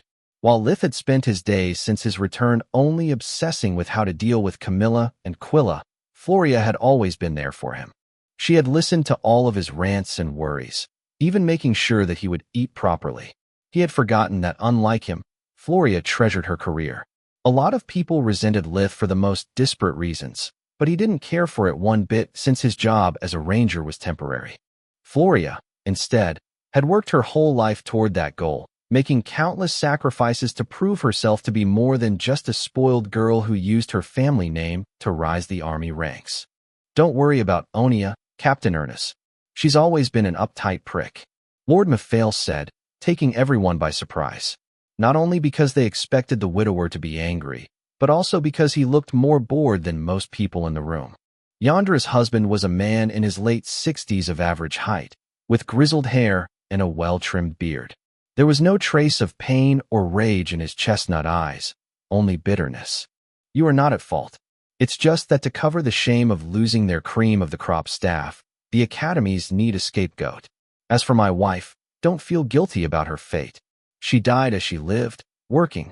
His words were cold enough that they sounded cruel. Thank you, Lord Mephael, Floria said, pondering carefully her words. I want to assure you that Professor Yandra's contribution was. Save it for the memorial speech. Raynor told me about her final days, and that was more than enough for me. He replied before turning to Lith, Ranger Verhan. I presume? You were her last pet project. I hope she treated you well. At those words, a small group of people joined the conversation. They were all dressed with the colors of the Mephael household and were looking at the three Kula veterans with an odd mix of envy and annoyance. Yandra's children were old enough to have children of their own, and along with the resemblance with their late mother, they all bore a stern expression. She did. Lith nodded. I'm here to pay my respects to Yandra and to pass on to you her final words. Nice. Less than a month, and you were already on a first-name basis, said a man in his late 40s while wrinkling his nose so much that Lith almost expected him to spit at any moment. Lord Mephael squeezed his eldest son's shoulder and forced him to shut up before asking Lith to proceed. Here? Wouldn't it be better somewhere a little more private? Lith asked. Here is perfect, Lord Mephael said. Lith performed a series of hand gestures and gibberish before materializing in the middle of the circle of people, a hologram of Yandra's final moments, doing his best to imitate her voice. Please, tell my children that I didn't abandon them and that my last thoughts, even this last caress, was for them. The hologram said, her voice kind and caring despite the pain from her deep wounds. Tell them that I'm sorry I could never be the mother they deserved. I wasted my life, always giving priority to the wrong things. In the end, I let everyone down. My family, Raynor, even you. If only I could have one more. Lith did his best to express all of her honesty and regret, yet his audience seemed underwhelmed. Thank you, Ranger Verhan. Lord Mephael gave both Lith and Floria a small bow, quickly followed by the rest of the family. I can assure you that neither of you will have problems from us. Between our support and Raynor's testimony, you can rest assured that Onia will not be a problem. How can you all be so cold? Quilla was the only one moved to tears. You have literally seen her die, and yet you don't care about how she got wounded or if she was avenged? We know about you, Mage Ernest, said a woman in her late 30s while wiping Quilla's tears with a handkerchief. She was wearing a gentle smile and a motherly expression on her face. Even Lith was shocked seeing that Yandra's daughter was more touched by Quilla's words rather than those of her own mother. You're an orphan, so you probably assume that family is something sacred, but it's not. My mother died to me a long time ago, after I understood that she loved her students and long-lost civilizations more than me. She spent time with me only to force me to learn magic, losing interest as soon as she realized that I wasn't gifted. The opposite of love isn't hate, but indifference, and I've long since grown indifferent to my mother as much as she was to me. I'm not cold, child. It's just that I stopped grieving her years ago. Why do you think we're holding the funeral here? Lord Mephael asked. She spent more time at the Black Griffin than at our home, making these people her real family. I don't know if her regret was sincere, and honestly, I don't care. It's too little and too late for it to matter. Once Floria, Quilla, and Lith were alone again, they remained silent for a long time, each one of them lost in their thoughts. When I was little, I hated how Mom always tried to mess with my life, ordering me around and trying to force me to do what she considered to be the best thing for me. Floria said after a while, "Now that I'm old enough, however, I finally understand why she always worked her ass off to dine with us and spent every moment of her free time badgering me. It was her twisted, manipulative, relentless way to be an important part of my life." "Can we leave?" Quilla asked. Suddenly, I feel like hugging Mom and telling her I love her. Chapter 787 Javik Part 1. Lith had conflicting feelings since he had walked more than 1 mile in Yandra's shoes. Ever since he was a small child, he had always chased his ambitions, spending with his loved ones less time the more he grew in power. He was worried about making Yandra's same mistakes and waking up one day to realize how much he had lost only when it was too late. Raga's words about how short-lived humans were compared to awakened echoed in his mind, making Lith second-guess his path in life for the first time in years. After they returned home, Lith decided to take a bit of time off from his research and spend it with his family. His leave was about to end, and with all that had happened, he had put Camilla's first for too long. He wanted to make sure that his family knew how much they meant to him, even though it meant falling behind on his schedule. A few days later, while they were having their afternoon tea in Quilla's quarters, Freya waltzed triumphantly in while holding a scroll in her right hand. "It wasn't easy, but I finally did it. I found a place that satisfies everyone's requirements for our leisure trip. Due to spring, Radhar Caves have become a dungeon infested by a still unidentified race of monsters." "And how is that relevant?" Lith asked. "Radhar Caves are near the trade city of Javik, which means we can sleep in a good hotel, and that Camilla can come to us anytime she wants thanks to the city gate, smartass." Freya replied. "I get that part." Lith rebuked her. "I mean, why monsters, and more importantly, why us? Can't they deal with it on their own?" "Of course they can, but that's not the point. Quilla wants to practice offensive magic under supervision. It's not like she can skulk on city roofs and hope for crimes to happen, nor she can wait for the next nut job to take a swing at her. Monsters are the perfect practice target. They are strong, ugly, and you don't feel guilty when you kill them because they treat every living creature like we treat our dinner. I'm okay with it." Floria sighed. "I need to vent quite a bit of frustration, and simply training won't do. I just got suspended from duty until further notice." "You what?" The others blurted out in unison. "Headmaster Onia has been true to her word," Floria said. "A special committee has been formed to evaluate the events in Kola and assess if there was something that could have been done differently. Until their investigation is over, I'm back being a civilian." "I call bullshit," Lith said. "A bunch of paper pushers can't judge a life or death situation by reading reports while drinking tea in the safety of their office. Yet that's exactly what is going to happen. Don't worry, sis," Quilla said while hugging her. "I'm sure that Mom and Dad would rather kill them than let something bad happen to you. Plus, there's Constable Griffin on your side." Floria didn't reply. She was well aware of how influential the Urna's household was, but hoping that, despite the fact that so many important assets of the kingdom had been slaughtered like fish in a barrel, no one would be held accountable for it was just naive thinking. Someone had to take responsibility for what had happened. Barian was too high in the chain of command, while her soldiers were just grunts. Hence Floria was the only living member of the expedition who could be reasonably pinned with the blame. "Out of curiosity, what were the other requirements you had to fulfill?"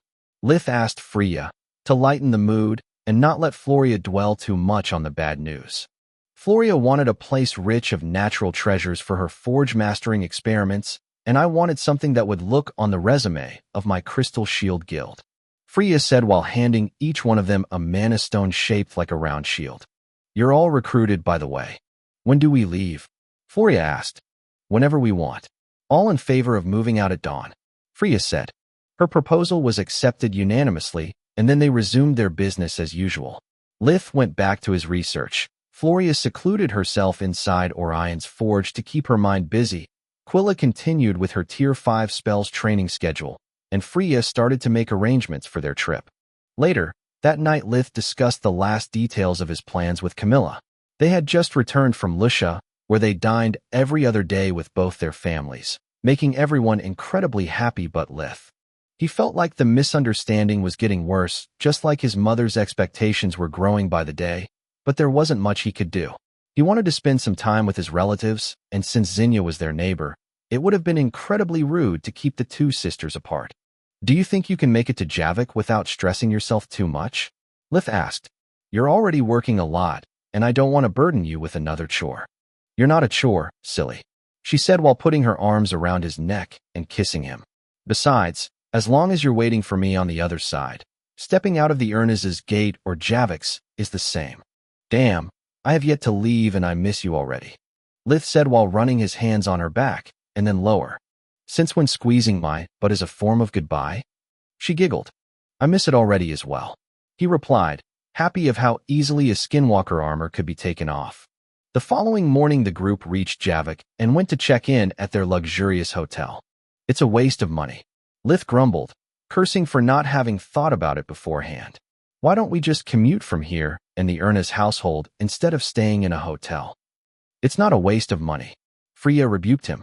If we go back and forth, it would be as if we never left, plus everyone here needs to unwind big time. Maybe you live our home as a free resort, but for us is a constant reminder of our duty. Plus parents. Agreed, said the other two women in unison. They loved Journey and Orion, but after spending so much time together they were starting to feel like little girls again and itched for being treated as adults. Gods, it has been years since my last vacation. What about you guys? Floria said. I think it's my first. Quilla replied. Back when she was an orphan, survival was her priority, and once she had enrolled in the White Griffin Academy, she had never stopped practicing magic for more than a day. She had never traveled anywhere if not for work-related issues. Same, Lith said. Whenever he wasn't working for the army or his family, he had spent all of his free time inside his tower. All the more reason to not commute. You need to stay away from books and labs for a while. Just have fun, Freya said, leaving Lith flabbergasted. He had no idea how to have fun without a computer and some video games. Moger offered little entertainment for someone like him who had no interest in arts. Chapter 788, Javik Part 2. Javik was an important city located in the southwest part of the Griffin Kingdom, only a few hundreds of kilometers from its borders with the Blood Desert. Freya had picked it because of its warm climate and abundance of natural resources. Also, it was far enough away from the borders to not have through customs inspections every time they needed a gate, and dimensional magic could be employed within the city borders. The lack of strict safety measures had allowed the city to grow over time, making it a blend of old and new architectures. Unlike most cities of the kingdom, Javik wasn't divided into rims, but into districts. The trading district occupied the center of the city and extended all the way to the 4 city gates. Shops and their warehouses were usually adjacent, to allow the merchants to keep an eye on their supplies since dimensional items were a two-edged blade. Contrary to what one could expect, the slum district was right next to the market. The bustling activity and the constant noise made it a horrible place to live. Yet it also made the housing so cheap that daily workers would manage to easily pay the rent and need only a few steps to reach their workplace, killing 2 birds with 1 stone. The residential area was right past the slums, using parks as a buffer and to further reduce the interaction between social classes. Farmers lived outside the city, near the fields they worked on, and too far away for the stench their cattle made to affect the citizens. The numerous guards patrolling the walls and the beautiful sight offered by the luscious forest that surrounded Javik made the outer district the most expensive place to live. Litha's hotel, the Golden Dragon, was located in the outer district and occupied an entire 12 floors building. Freya had reserved the last floor of the hotel to enjoy the scenery and have an easier time moving by flight thanks to the rooftop doorway. What the fuck does this mean? Lith said when he noticed that there were only 4 rooms on the 12th floor. A woman needs some space. You'll thank me once Camilla arrives. Poor girl, I bet you never brought her to a place this nice. Freya scoffed at Litha's cheapskate attitude. I work, she works, and whenever I get a leave, I've so much catch up to do that I don't have time for this kind of shenanigans. I told you that I don't go on vacation. Good for you. It means you should have plenty of money since you never got the opportunity to spend it. Now stop whining and pick a room, she said, offering the 4 numbered keys to him. Lith actually picked 3, giving the other 2 to Floria and Quilla, to make sure that Freya would be the further away as possible from him. Very mature of you, Lith, Freya said. I've good news and bad news, Sola said while laughing her ass off at Lith's expense. Give me the bad news first, Lith inwardly moaned. An image of the hotel's brochure and its prices appeared in Lith's mind. The sheer amount of zeros almost burned through his wallet. What about the good news? Lith was glad to have managed to sell several of his lesser creations lately. Even though they weren't made out of orichalcum, his custom-made skinwalker armor was highly sought after. Meals are included and the whole hotel is covered by an air-blocking array. Your key makes so that you're the only one who can use dimensional magic or flight spells while in your room. It's enough to satisfy even your levels of paranoia. Also, the walls are soundproof, meaning that once you engage Camilla in battle, you don't have to worry about collateral damage. Solus thought. Lith blushed at the remark. He already found awkward when Solus played third wheel, but the idea that Quilla, whose room was adjacent to his, could hear something had completely escaped his mind. Not knowing how to reply, he glossed over the matter and entered his room. It looked like a 5-room apartment with a hallway, a living room big enough to host a small party, a dining room, a sauna, a king-sized bedroom, and a bathroom. The walls were painted sunny yellow, and the glass wall provided lots of natural light.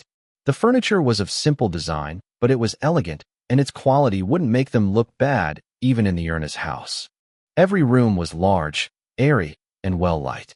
It was the first time Lith was in a classy hotel, so he remained quite surprised noticing that there were small cabinets for toiletries and all the common items provided by the hotel, but no wardrobes. Rich people had no need for them since they would store everything inside their own dimensional amulets. It left plenty of space to decorate the room and made them appear even larger than they were. Too bad there's no kitchen. I bet they aim to milk the customers with the room service. Lith thought after touring his room. He went back to the lobby, finding Quilla waiting alone in front of the floor's gate. The hotel had no elevator. It used a short-range dimensional device to allow people to move from a floor to another. Hey, Lith, how hard is clearing a dungeon? Quilla asked. For me, it's mostly boring.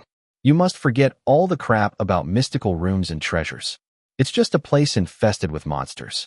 The only traps you'll find are those the monsters laid, and the only loot you can earn belong to those who failed to clear the dungeon. That's not what I asked you. I'm not looking for profits or excitement, only for the experience.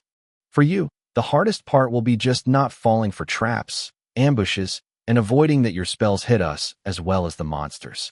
The good thing of going solo is that you don't have to worry about anyone but yourself. Lith said, Yeah, too bad that one mistake and you're dead.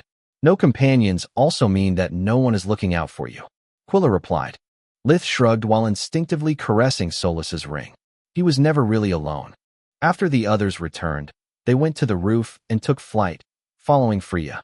Radhar Caves are a bit far from the city. They are deep inside the Jelyagan forest, Freya said in her communication amulet. While flying at high speed, it was the only way to keep in touch with others. We'll have time to enjoy the scenery when we get back. Now focus solely on following me and memorizing the course. She sped up, moving south while avoiding flock of birds and the magical beasts soaring the sky in search for their lunch. Normally, the even green ceiling of the forest would have made it impossible for her to find the caves without a guide, but since there were monsters involved, Freya knew she could count on their help. It took them just a couple of minutes of high-speed flight to notice a huge bald spot in the middle of the forest. It was exactly what Freya was looking for. Unlike what happened in fairy tales, monsters didn't draw sustenance from thin air, allowing them to remain holed up in their dungeon 24/7. They needed to eat, drink, and crap like anyone else, which usually meant bad news for the local fauna. Chapter 789 Weeds Part 1. The members of the fallen races had an astounding spawn rate. It gave them an appetite for food matched only by their thirst for battle. Yet Freya didn't expect to find a bald area of that size. It surrounded the caves for a space of over 100 meters, 328 feet, and to make things even more unsettling, it wasn't just trees that had been cut down. Even the grass was missing, along with any trace of wildlife. Freya's hand emitted 2 consecutive short pulses of light, signaling everyone to stop. Doesn't this remind you of something? She pointed at the familiar scenery. It looks like the place where I killed the abomination in the White Griffin Forest. Lith replied, yet too many things don't add up. I doubt this is the work of an abomination. What do you mean? Floria asked. Abominations were rare creatures, even rarer than awakened. If not for Balkier using them for his revenge, they would have still been considered just a myth. A newborn abomination would have eaten much more than that, whereas an adult abomination would have never been so obvious. They are apex predators, not morons. They all had seen what had happened to the Academy's forest and the Tron Woods. Years had passed, and they both had yet to completely recover. Could this be one of those hybrids you told us about? Like that thing you fought in the mines? After all, the report mentions the presence of an unknown race of monsters. What if they are just a known race mutated by an abomination? Freya said. Unlikely. Quilla had just finished casting a life-sensing array. I've studied lots of samples from both Balkier's minions and captured hybrids. They all have one thing in common. While undead are not detected by life-sensing arrays, all creatures who have abomination blood gets detected as a negative life force. It's something that doesn't make sense, but at the same time makes them incredibly easy to find. I can clearly sense a lot of life forces below us. They are unusual, but that's to be expected. Each race has its own life force, and that of monsters is usually twisted beyond recognition. The group landed gracefully, without making a sound. Lith activated life vision, and Solus started to scan their surroundings. They both agreed with Quilla's evaluation. There was no trace of black cores or chaos magic in the air. Also, if it really was the work of a hybrid abomination, Lith knew that it would have attempted to train its thralls to hasten its development, whereas the creatures he could spot through the ground had weak cores. Too weak for awakened creatures that had already had enough time to practice accumulation. Everyone prepared their spells before discussing what to do. The caves had more than one access, making it easy to fall victim to an attack from behind. 3 small stone arches lead into the ground and were covered in footprints. The lack of grass, coupled with the soft soil, gave them plenty of clues about the nature of the threat at hand. Whatever it was, they were heavy, with claws on their feet, and each individual weighed at least 100 kilograms, 221 pounds. What's the plan? Lith asked. Usually, I'll have you guys go down while I search the forest for ingredients. Floria said while digging from the ground the remains of what once was a precious stoneflower. Yet since the nature of our enemy is unknown, it's too dangerous to split up. Lith and I will cover your back. You focus only on defending yourself, Quilla. She was aware of Lith's life vision, so by teaming up with him it was impossible to take them by surprise. They had just nodded when Quilla fell on her knees, panting. Gods, how do you guys manage to keep tier 5 spells at the ready with such ease? Keeping the life-sensing array plus several powerful spells had drained her until she had lost her focus. We don't, Freya replied. I've prepared just a few tier 3 and a dimensional spell in case things go bad. Couldn't you tell me earlier? We have yet to start, and I've already wasted a lot of mana. Quilla was so pissed off while drinking a tonic that even the gulping sounds she emitted sounded grumpy. The burned hand teaches best, Lith said. He had only prepared a blink to keep his mind clear and focused. With Ruin at his side and Solus telling him that there was no one in 100 meters radius, he had no reason to worry. Quilla replied in a very creative and impolite way that would have made a sailor blush. Then, she prepared a few spells and took the stone arch on the right, where her array had spotted the biggest number of creatures. She preferred to take them on while she had still plenty of stamina. Also, that way she would be able to kill many monsters with a single spell. Have you noticed that there's no smell in here? Floria asked. Yep, the air is too clean, both inside and outside the caves. Either this is the first race of monsters to care for personal hygiene, or things are going to get weird. Lith had cleared dozens of dungeons in the Keller region, and the Rothar caves barely qualified as one. If not for the footprints outside and the havoc the creatures had caused, the area was too clean. There were no bones laying around, no blood spats, nor the marks that the constant quarreling between monsters usually left everywhere. There was too much order under the thin layer of chaos of the caves to not stir Lith's paranoia. Yet the deeper they went, the less he felt threatened. According to Solus, their mana cores were weak and their life forces unremarkable. It's not any race of monsters we have ever met, she thought. Their energy signature is too weird. Quilla had no way to know that, and even though Freya was just a couple of steps behind her, she was as tense as a bowstring. She was wearing Orion's night vision goggles to avoid the need of light. Plus, she had cast spells that canceled her smell and the noise of her steps, yet she still felt insecure. She had seen too many horrors to be scared by monsters, yet there was something in the reading she had gotten from her earlier array that kept bugging her. She was trying to sort out her thoughts without losing her focus when two creatures stepped from around the corner, yelping at the sight of intruders. They were yellow-skinned humanoids, standing 1.9 meters, 6 feet 3 inches, tall, with long pointed ears and nose. They had long, dirty brown hair all around their head, making it look like a mane, white eyes, and teeth so big that they were visible even when their mouth was closed since their lips barely covered their gums. They were holding thick 3 branches that could barely pass for clubs. Quilla immediately recognized them from the bestiary she had read at the academy. They were bugbears, another failed mutation in the goblin race in the attempt to recover from their fallen state.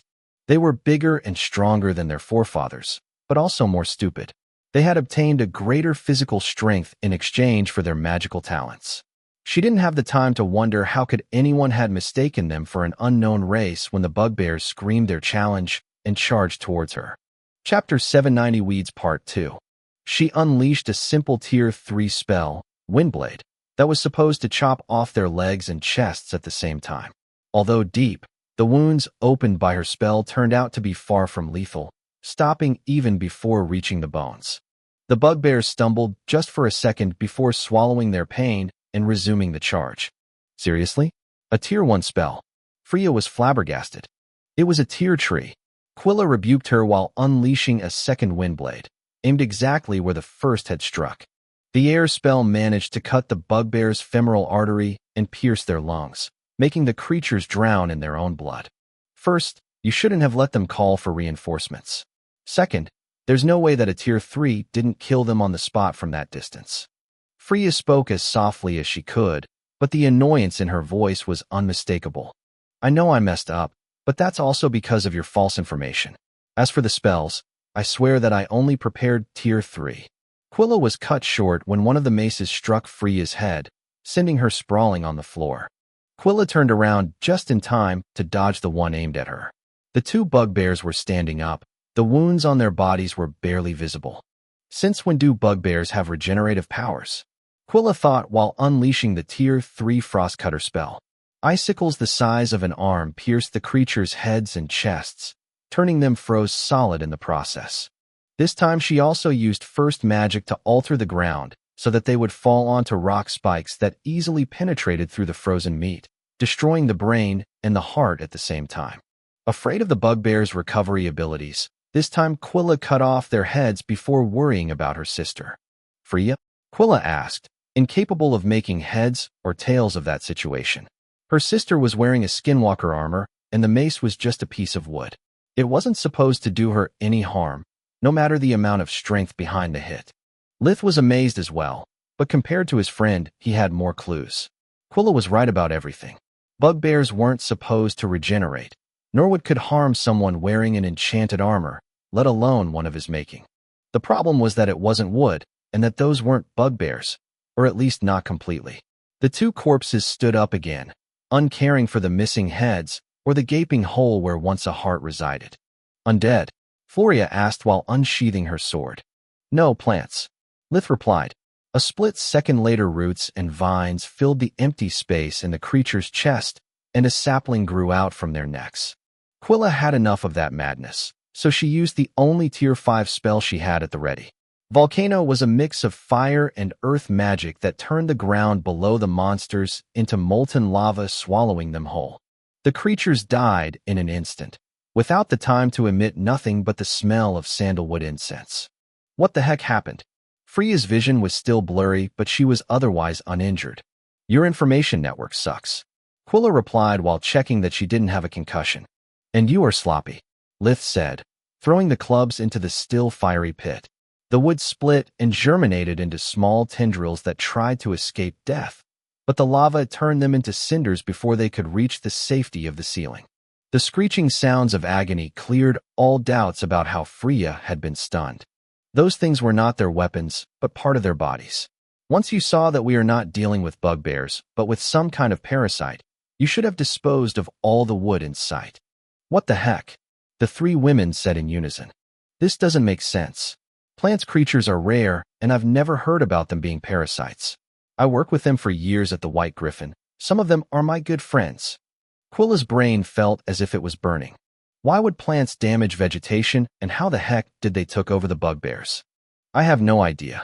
Even according to Litha's books, the entire situation was simply absurd. He had understood the nature of their enemy only because the clubs had the same life force and a mana flow that coursed under the monster's skin. What do you want to do? Lith asked Quilla. This isn't a learning experience anymore, but a frigging mess. Which makes it perfect as a learning experience. She replied, nothing ever goes according to plan, and not only must I learn how to handle high-level spells, but also how to keep my cool when the unexpected happens. The enemy has called for reinforcements, so we don't have much time. Remember that plants are not weak to fire like most people think since they are not made of dried wood, but from living tissues rich in water. On top of that, they have an outstanding ability in manipulating both their bodies and earth magic. Their real weaknesses are water and darkness magic. The cold blocks their regenerative and shape-shifting abilities, so focus on that. Due to her job as assistant professor, Quilla knew a lot about plant creatures compared to her companions, Lith included. Knowing their real enemy and its weakness, it took the four of them just a few hours to kill all the infested bugbears. Quilla even made a few attempts to communicate whenever they isolated a single specimen, but they proved to be unwilling or incapable of explaining their reasons. By the time they were done, they had more questions than answers. Sentient plants had coexisted with Mogur's other races for ages, and their existence was well documented. The appearance of a new species, and one so aggressive at that, was a bad sign. We have to report this immediately, Floria said. If they can take over bugbears, they might do the same with humans. We need to put people on alert before the phenomenon becomes widespread. Yeah, too bad that we can't examine a body. It would greatly help me to understand what's going on, Quilla said. She had gained a lot of experience, and her learning rate was terrifying. After just a few tries, she had become able to use some Tier 5 spells in confined spaces without harming her allies. What do you mean? Lith had collected a few bodies precisely to study their altered physiology. Sorry, I forgot to tell you earlier. Plants don't leave any corpse behind. The moment they die, they also wither, reverting to their original form. So if these things started out as flowers, you'll only get a flower. It's the reason why plants cannot be turned into undead, Quilla said. Fuck me sideways. I could have played a little with them and used invigoration instead of wasting time speaking. How was their core, Solus? Lith thought. Sorry, I have no clue. By invading the bugbear's body in the form of vines, they also spread their core, making it invisible to my mana sense. It's the same thing that happened with the plant abomination. We needed to force it all in one place to see its core. What I can tell you for sure is that it couldn't be very strong, since if it wasn't for the animated clubs, their mana flow was perfectly eclipsed by their victim's weak-ass core. Finally, some good news. Lith inwardly sighed in relief. Luckily, we picked a city with a gate, so whatever this is, the kingdom can take care of it on its own. Chapter 791, Ill Omen Part 1. Freya used her communication amulet to perform a conference call with the army, the association, and Javik's authorities. She was the guild master of the Crystal Shield, after all, and it was her guild that had taken the job and performed such an important discovery. Freya wanted to make sure that she would receive proper recognition, since in her line of work reputation was everything. I bet that the army's upper echelons now regret having suspended you, Lith said, trying to cheer Floria up. I wish. It's still a small matter for someone of my rank. She replied. I'm more worried about them thinking that if you're feeling fine enough to do freelance work, then you're also good enough to resume duty. They could revoke your leave. Lith cussed. He hadn't thought about the possibility. Otherwise, he would have asked Freya to leave him out of her report. It's almost lunchtime. It's better we go back to the Golden Dragon. This is a vacation, and we are here to spend some quality time together, not to work, Freya said once the call was over. She wasn't happy at all about the recent developments. Sure, the mission had been a total success, but it also risked to kick a hornet nest. She was afraid that being the one who had reported the issue, she would also be tasked to investigate the matter. It was the first time in 4 years that she managed to spend more than a few hours together with her sisters and her best friend. Freya just wanted to sit back and relax. They warped back to the city and enjoyed a slow, pleasant meal like it hadn't happened in ages. Away from their parents, their commanding officers, and nothing to worry about, they could finally catch up with each other properly. The only sour note for Lith was that Camilla was working hard and she couldn't join them. She didn't even know if she could make it for dinner, since the more successful her investigation was, the busier she would get. "What are our plans for the afternoon?" Lith asked. "I don't know you, but I'll take a long bath first, then a short nap. We can meet in a couple of hours to go back to the Rothar caves and search for Floria's ingredients," Freya said, while drinking way more wine than she would usually do. "Yeah, there's no rush." Floria sighed. "Natural treasures are very hard to find. We're likely to just have a long stroll in the woods and find nothing to bring back home. I always use ingredients as an excuse when I want to stay alone for a while." "Well, that's because very few people know where to look." Quilla giggled. "What do you mean? I've excellent senses, yet even at the academy I never found anything." Lith said, "Well, of course you didn't. The academy's forest is rich in natural resources, but you aren't the only one who searched for them. There were the other students, the academy staff, the magical beasts, and even outsiders. Even if you stumbled into a good spot, since it was likely to be close to the academy, it had been already cleaned out of everything useful. The same stands for the forest outside Javik. If we go where everyone goes, we're bound to find nothing." "What makes you so confident about your skills?" Floria asked. In all of her strolls, she had found a couple of semi-precious herbs, but nothing more. If not for the fact that natural treasures were available on the market, she would think they were just a myth. "As I told you earlier, I'm friends with some of the plant folk who live in the academy's forest. They taught me everything I know." Quilla put down the silverware inside her plate for the waiter to collect it. She would have liked to eat more, but now that her growth spurt was over, she had to watch her weight.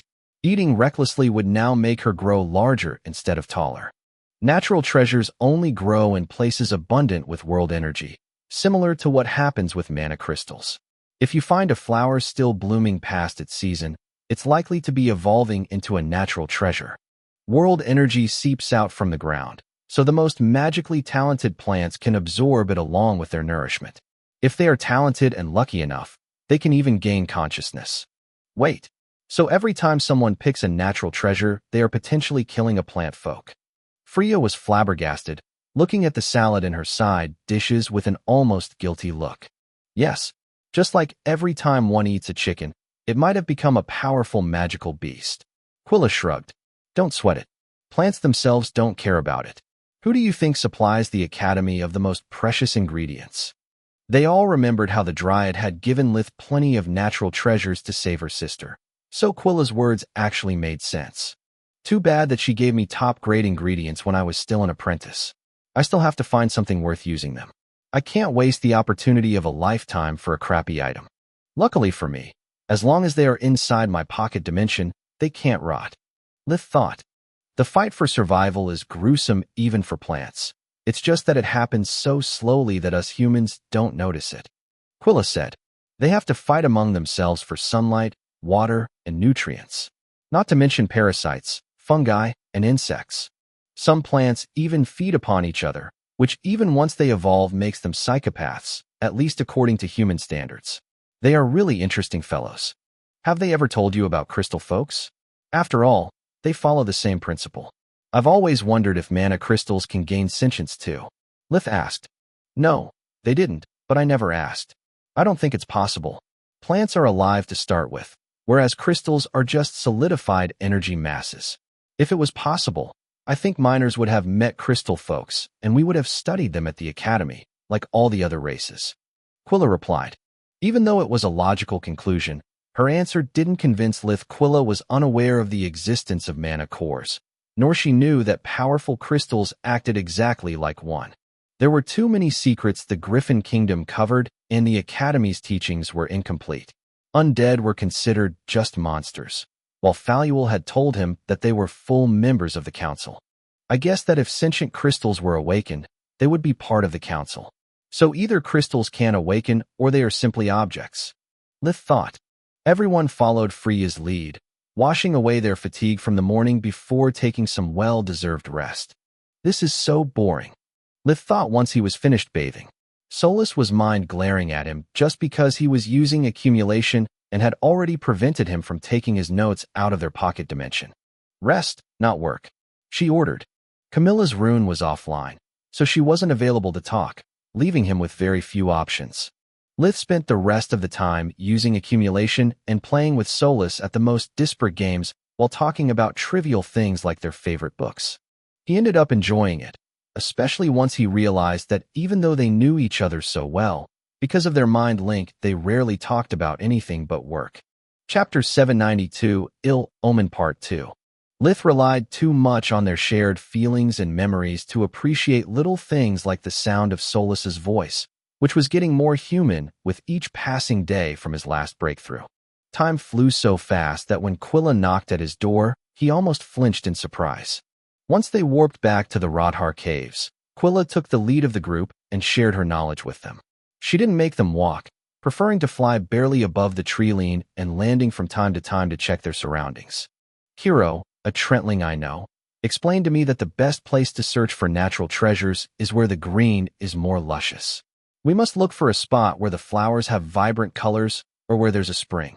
Her words reminded Lith of mana geysers, but Solus confirmed to him that they had yet to spot a single geyser. It took them a few tries to find the right place. One could have missed it at a first glance, but Quilla pointed out the presence of a young but majestic tree and many colorful bellflowers growing in its proximity. Why didn't we notice it, Solus? Lith asked. There is no mana geyser here, just a fluctuation in the world energy. She explained. Now that we're close enough, I can tell you that there's a small stream of world energy converging on the tree as if it's conjuring it. The surrounding plants are simply reaping the side effects of the tree. I'm starting to wonder if natural treasures really are plant folks in the making or just a strategy that they employ to ensure their survival. What if semi-sentient plant folks actually offer natural treasures as a tribute to divert the attention from themselves? Lith thought. The tree was beautiful but magically unremarkable, whereas the bellflowers had a faint magical aura. This is the right spot, but the wrong time. Quilla examined the patches of unnaturally big flowers for a bit before shaking her head. These plants will evolve into blood amethysts, but it might take them months if not years to complete the process. She pointed at the red streaks inside the bellflower's petals, which had also partially turned into crystals. Lith used invigoration on the tree before leaving, noticing a mass of raw mana hidden inside of it. The tree was too big and the mana too thin to make it remarkable, even to Solus's mana sense. I think this is no geyser. The world energy is here because of the tree and not the other way around. Solus pondered. This is like the light pillar that manifests when a magical beast evolves, just slower and smaller. After a while, they found a wood anemone as big as Lith's fist and almost as tall as Quilla. According to her, it had no magical value, but the zephyr apples growing on the nearby trees were quite a catch. It's the first time I actually find something of value, Floria said while Quilla showed them how to recognize the most valuable fruits from those that actually held little magical properties due to not being exposed long enough to the world energy. Soon they started quarreling for the best pieces. Quilla called dibs because she was the one who had found them, Freya because she was the guild master, and Lith claiming to be the poorest among them. Isn't this odd? Floria wasn't interested in the argument. She trusted her sisters to be fair. How come in none of the places we visited there was any sign of wildlife? Lith was aware of it as well, but he had avoided mentioning it to not ruin the mood and to not get further involved. Whatever was happening, it was none of his business. Quilla shushed the others and listened. Aside from the rustling of leaves when the wind blew, the forest was silent. Lith confirmed with life vision that there was no threat nearby, but the situation was still creepy. They collected their prize and resumed to move, searching for clues and natural treasures. They didn't spot a single animal during their flight, and soon things got worse. The deeper they went into the forest, the more numerous were the bald spots they found. Each area was small, barely a few meters large. Yet whoever did it had taken care to not touch the trees, so that from above the damage was nigh invisible. Fuck me sideways. Lith said when they found a withered area recent enough for him to catch the scent of the culprit. Life vision revealed to him that the ground was enveloped in a black aura so thick that it was unmistakable. This is the work of undead, he said while pointing at a young sapling that somehow had become fossilized. Its bark had become as black as coal after having its life force completely drained. Undead in a forest? It's ridiculous, Freya said. Magical beasts would kill them, and plant folks would be glad to help them. Yet we have not found a single one of them. Each word Lith said made the forest look eerier. None of those present was afraid of a vagrant undead, but to cause that amount of devastation, to drive the wildlife away, it couldn't be the work of a normal undead. Even worse, it could be lots of them. We better leave, Floria said while looking at the sun that was dangerously close to the treeline. Spring had just begun and the days were still short. They might still be nearby. Yeah, I'm starting to think that whoever did this didn't touch the trees not to remain hidden from onlookers, but from the sunlight. Quilla said, \U003C. Not so fast, sweetie. \U003, he said a raspy voice in an unknown language. A rotten figure stumbled out of a patch of woods. The creature had glowing red eyes that burned with a hunger that had been denied for too long. The exit point of a blink spell appeared in the middle of the group, and Ruin cleaved the dimensional door in half along with its caster, leaving both undead as flabbergasted as they were angry. We got company, Lith yelled as he could see several dimensional doors opening, too many for him to cover them by himself. Not with the creature at his feet still undead, and the one in front of them rushing in as fast as a bullet. The group of undead had sniffed them the moment they had found the first bald spot in the forest and had been tracking them ever since. Their shabby appearance wasn't caused by the damage they had sustained while moving during the day so much as from starvation. On Mogar, undead could feast on any life force, no matter its source. Yet only the life force of a member of the race they were part of when they were still alive could properly feed them. Every single kind of undead needed a specific source of vitality. Feeding on another prevented them from dying, but it tasted like shit. Also, it would require an enormous amount of wrong food to satiate their hunger. The little group of undead was composed of humanoids, so the smell of young and fresh bodies represented an allure so great that they were willing to risk the sun, turning them into ashes rather than miss a full-course meal. Chapter 793, Ill Omen Part 3. Lith cut the head of the cleaved ghoul, yet its flesh reattached to its neck, and so did the two halves of its body. Ghouls had regenerative abilities on par with trolls, and just like their living cousins, healing from their wounds didn't make them weaker, only hungrier. How the heck do you kill a ghoul? Lith thought. Either you destroy its heart, or you pulverize its body with darkness magic. Solus replied, hoping to remember it right. Soluspedia was still stuffed with the material about runes and spirit magic, so there was no space for bestiaries. Lith struck where the heart was supposed to be, but Ruin only hit the ground as the undead was swallowed by the earth as if it was a ghost. Meanwhile, his warning coupled with the failed ambush had given the others enough time to react. Each one of them had studied the different species of undead back at the White Griffin Academy. Freya and Floria had actually slain a few of them during their respective missions. Alas, this time they had no clue what they were facing. All of their opponents looked almost the same due to starvation. The undead had decaying gray-green skin and skeletal bodies that emphasized their long clawed fingers. They seemed to coordinate their actions, but no one in Litha's group could understand a single word they said. Floria quickly activated full guard to foil any other attempt to blink in her blind spot, while Quilla unleashed a stream of lightning from one of her rings. She was aware that it would buy her a split second at best, but she needed time to prepare a suitable spell since her close combat abilities were non-existent.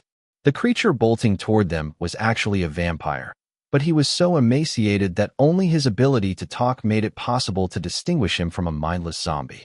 The vampire, once a noble among his race, took the full force of the spell, but not because he relied on the natural resistance undead had against all elements. He simply couldn't dodge it with the little strength he had left.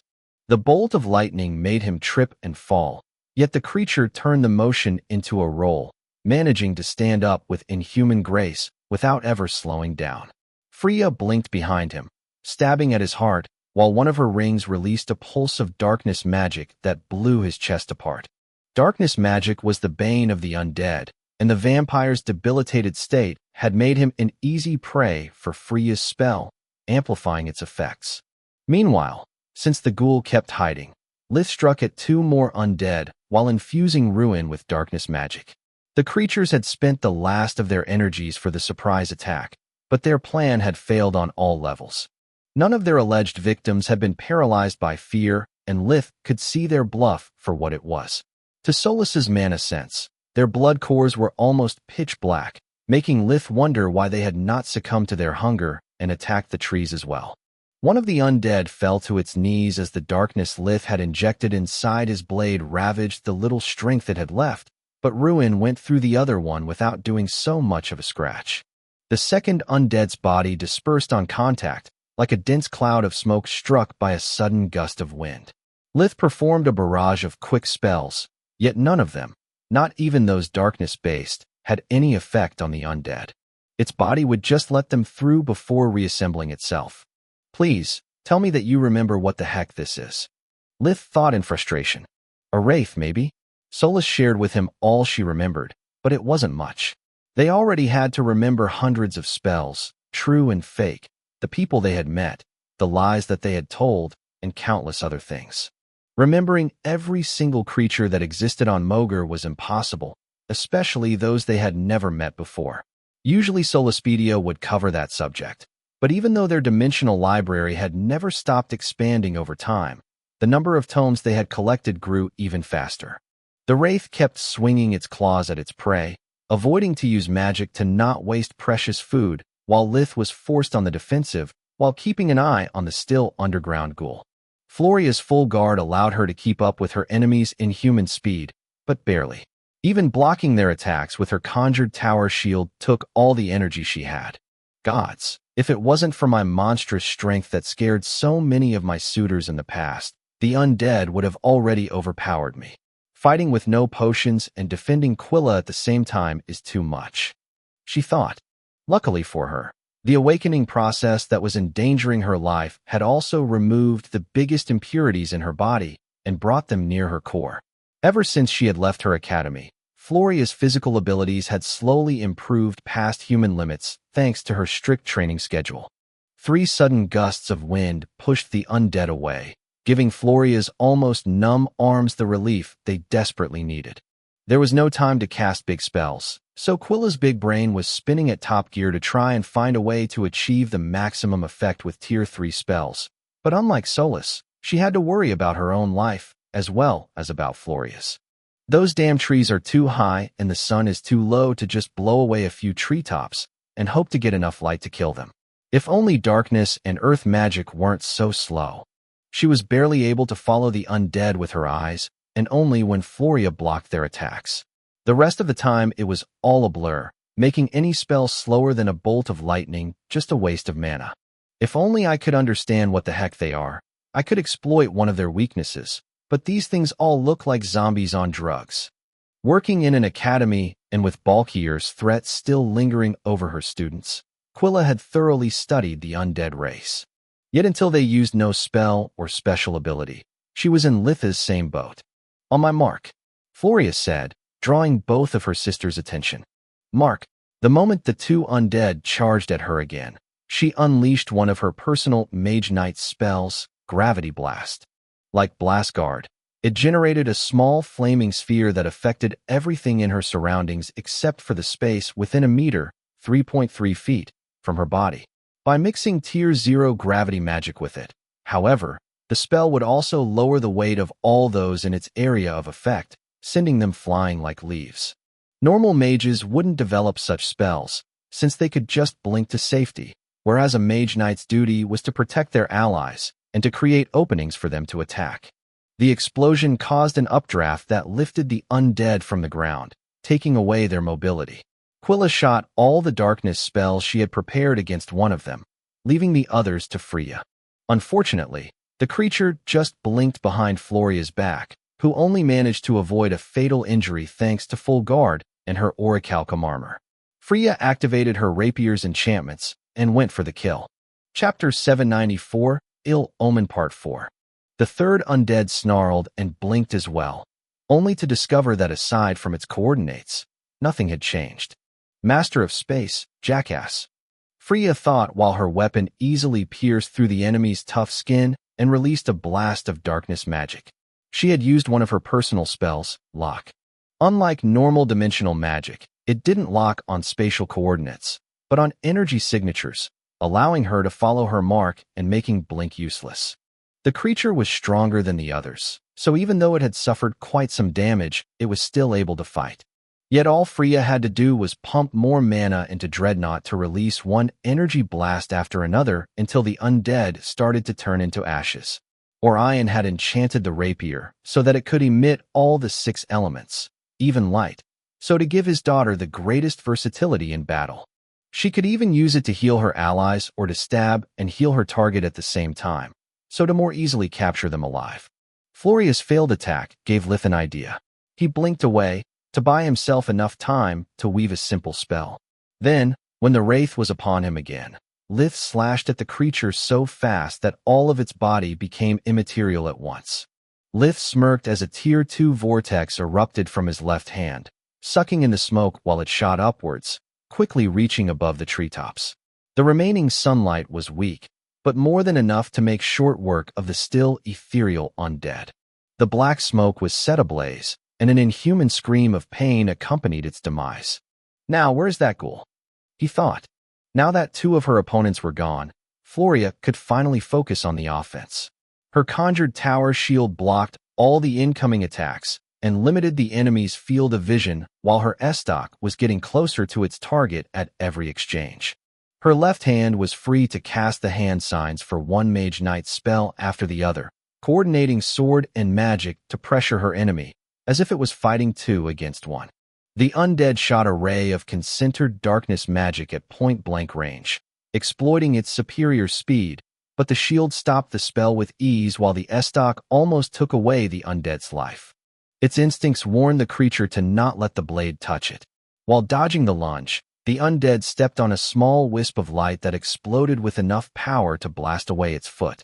The creature stumbled, creating an opening that only someone blind, dumb, and deaf could miss. The undead cursed the human and quickly formed the hand signs for a blink. Unfortunately, its right hand touched another small wisp of light. The resulting detonation wasn't enough to kill, but it maimed the hand, making the spell fail, and blinded the creature long enough for Fong to find its mark. The Estoc pierced through the undead's chest, releasing all the kinetic energy accumulated with each swing and block Floria had performed. The effect of the hit was akin to being run over by a speeding train. The creature exploded due to the force of the impact and turned into shreds. What was that? Freya asked, referring to the odd spell her sister had used to seal her opponent's movements. It wasn't a dimensional spell, nor anything she had ever seen before. It was Floria's personal Tier 5 Mage Knight spell, Blast Field. It used air and fire magic to create and compress dozens of fireballs, making each one of them not bigger than a firefly, while even enhancing their destructive power. They would scatter all around Floria and remain stable until someone touched them. In case of need, she could even trigger them all at once, causing a chain reaction that would serve as a perfect means of offense and defense thanks to her own mana being harmless to her. There's still one enemy around, Floria replied. Even in the heat of the battle, she had counted the death throes, so she was aware of the missing ghoul. Solus, Lith thought, hoping her mana sense would accomplish what his life vision was failing at. It must have run away after its companions started to fall like flies. She replied. Quilla used the protection her group granted her to cast an undead sensing array, which came out negative as well. We're alone, but since the sun is setting, it won't be for long. She said, way ahead of you. Freya opened a warp steps that brought them directly back at the hotel's reception, where she had left one of her warp stones, allowing her to cover the distance with only one spell. This is an awful mess. Our vacation is as good as ruined. Freya whined during dinner. She had reported everything to the local authorities before going back to her room and prepare for the evening. I guess Lady Ernest is right. Someone here really is bad luck. Camilla chuckled, poking at Lith with her elbow. She knew how that particular rumor about him irked her boyfriend. but it was an in-joke between them linked to the first mission they had taken together. So it made him laugh as well. She had reached Javik soon after their return, and after taking a quick shower with Lith, they had joined the others for dinner. "Please, don't call Mom Lady Ernest," Quilla said. "Journey is fine. It's not like she's here to reproach you. And hearing someone calling Mom by her title always sounds weird." It didn't take long to bring Camilla up to speed since there wasn't much to tell except for all the oddities they had encountered. "It doesn't make sense," Freya said. "Parasite plants capable of possessing monsters that took down a good piece of the forest and a bunch of wandering undead, all in the same place. To make things even odder, the undead seem to belong to different species while they are usually very territorial and don't mingle unless their interests align. Do not forget how famished they were and how tattered their clothes," Lith pointed out. "With an entire forest at hand, I wonder why they let themselves be reduced in such a poor state." "How odd indeed." Camilla nodded and then became absorbed in her meal. She could only hope that Lith wouldn't notice her distress. "That's your, I know something but I can't tell you face," he said, crushing her hopes. Even though her job required from her nerves of steel and an unbreakable poker face, Camilla was used to lowering her guard outside office hours. Especially with Lith. Even more after he had shared so much with her, and he continued to open up to her little by little. Being honest with each other was something that she was too happy about to even consider lying to him. "Yes, I do. Be right back." She took her army amulet and went into a corner of the restaurant to call Journey. Even from a distance, and with the hush spell preventing them from hearing her voice, they recognized her hologram at first glance. Camilla returned to the table, placing the magical device in the middle before making sure that there was no one beside them inside its area of effect. Chapter 795, Pay the Piper Part 1. Don't you think that once the waiters notice that our lively table has suddenly got quiet, they might try to eavesdrop on us? Litha's paranoia knocked directly into sixth gear. You would be right if that was a silencer, but it's a scrambler. It converts our words into boring small talk, like how was the weather, or if you're liking your food. Camilla replied, piquing Litha's interest. Adding words to his hush spell was a child's play. Making them have a shred of sense was very hard since it depended on the place and context. He tried to examine the device, but Camilla slapped his hand away. "Move it now, and our voices will sound as if we've brain damage," she said. "Sorry, I had to ask Journey's approval because of the confidential nature of the information. I didn't mean to hide anything from you. But there are some things in my line of work I can't talk about, just like you do."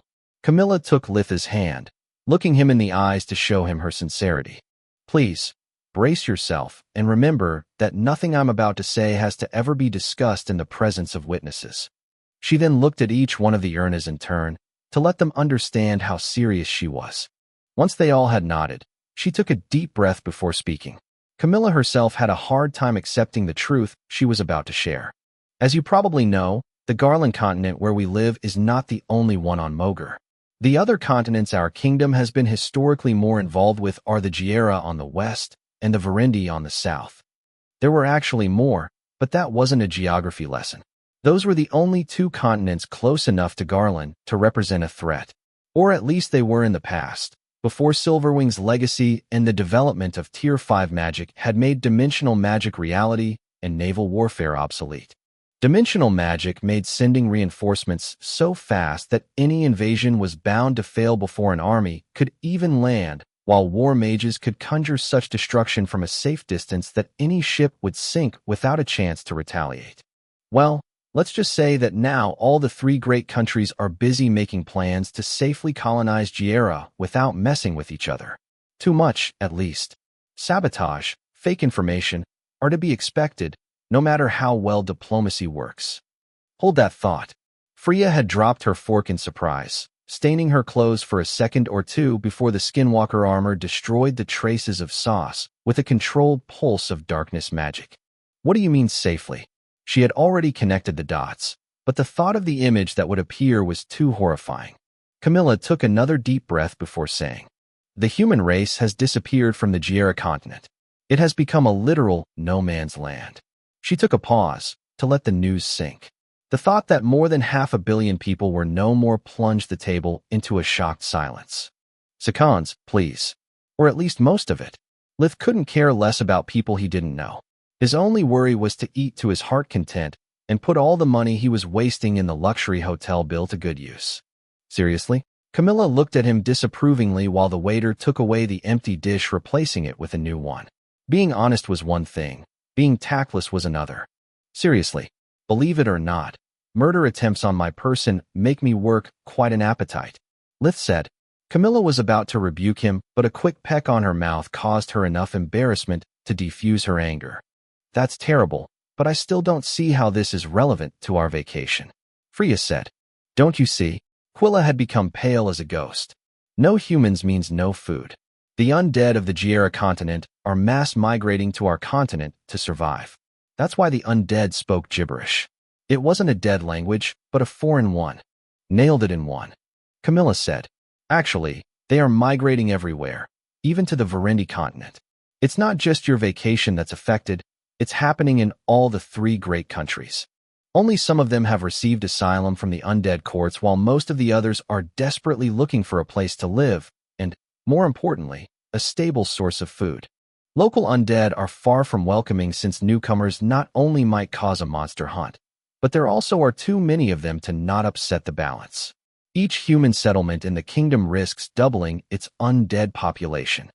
Back when Finnegar, the Leviathan Guardian, had informed Ligain of the effects that the man-made plague had inflicted upon his continent, he had done so to warn Ligain not only about the living, of which Milea had taken care of, but also about the dead. The Bored Lich had resurfaced and threatened the Gorgon Empire because he couldn't miss the opportunity that having an undead army at his disposal presented. At least not when it came knocking on her door, without her having to do nothing more than feeding them and point them to a target. This explains everything. Foria pondered. They were probably recovering from a battle with other undead, and they couldn't feed properly upon the forest without giving away their position. What about the plants? Even though it was quite unsettling, that piece of news didn't help to understand the bugbear issue. I have no clue about that. Camilla shrugged.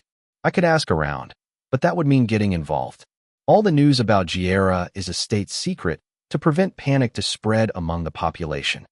Is that because of the undead or because of what caused the extinction of the humans?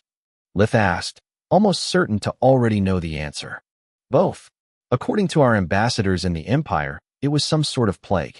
The undead aren't the only concern. There is also the possibility that they carried something infected with them to use it as a deterrent. Like the one from Candria? Lith didn't like plagues. He was immune to them thanks to invigoration, but they still threatened life as he knew it.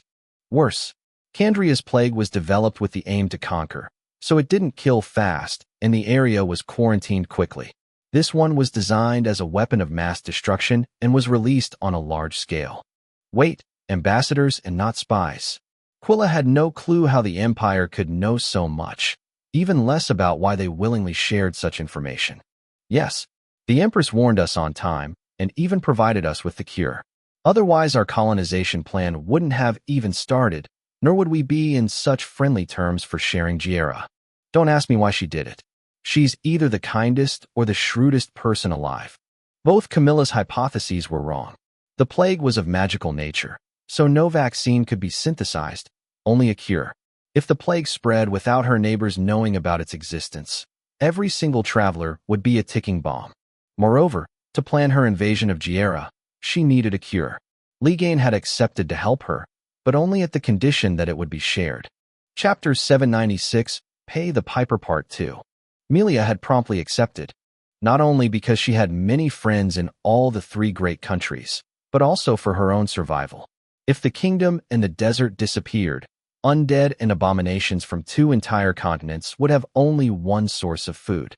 The Gorgon Empire. Her empire. She already had her plate full dealing with the Lich's army, the rogue hybrid abominations, and the minions of the Master raiding the Empire's crystal mines for resources. She knew that she would never manage to deal with all the undead courts by herself. Not without Ligain direct intervention, but he had already given her an ultimatum. Milea had not been chosen by the father of all dragons as his apprentice for her strength, nor her talent, but for her wisdom. It allowed her to handle all the power the Guardian bestowed upon her without getting drunk on it.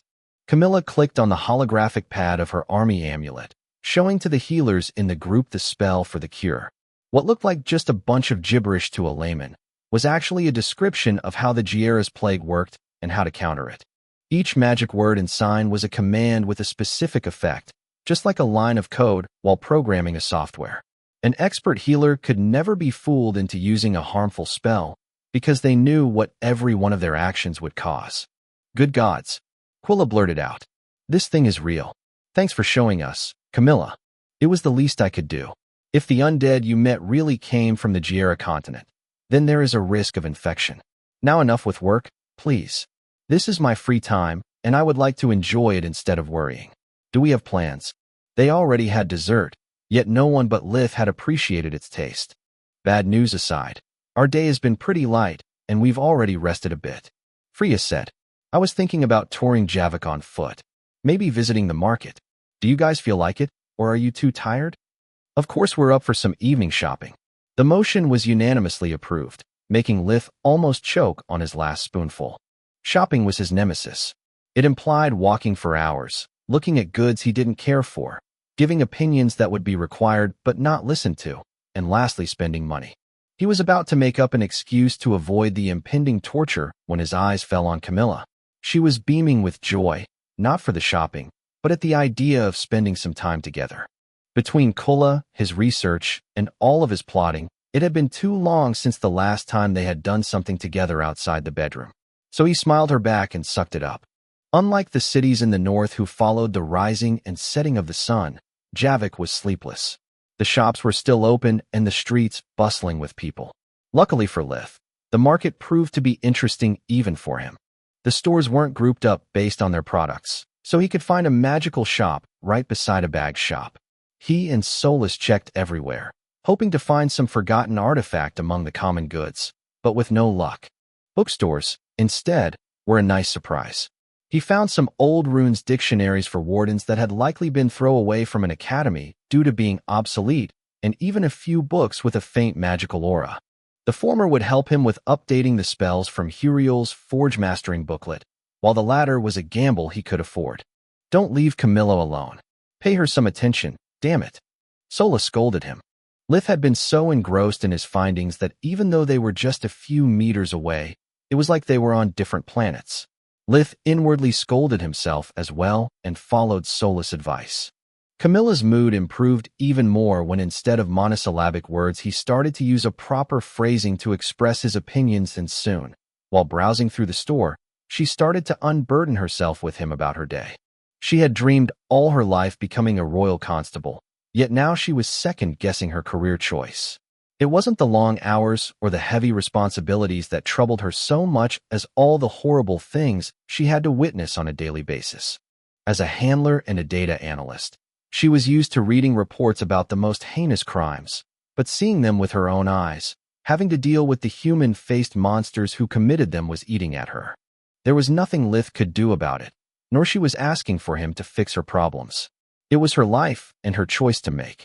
Camilla just wanted to share her worries with someone who was able to understand her without worrying about being judged or pitted. Lith listened to her and expressed his compassion from time to time, while also noticing how different was the approach to shopping the members of the group had. While Freya and Floria would just buy whatever caught their eye, Quilla and Camilla would mostly window shopping, always looking at the price before putting most of the goods back on the shelves. But while for Quilla one of her sisters would quickly buy them for her, and ignore Quilla's complaints about not needing or really wanting them, Camilla had bought only a small handbag and a shirt. Their price was insignificant even by Lith's standard, leaving him flabbergasted. Stop making that face. She giggled. Not all of us are born nobles, and I've yet to repay the medical loan for Zinya's operation. Luckily, your skinwalker armor mimics the clothes I store within it as if they are brand new, because I'll be stuck with second-hand goods until I manage to save enough money in case of more rainy days.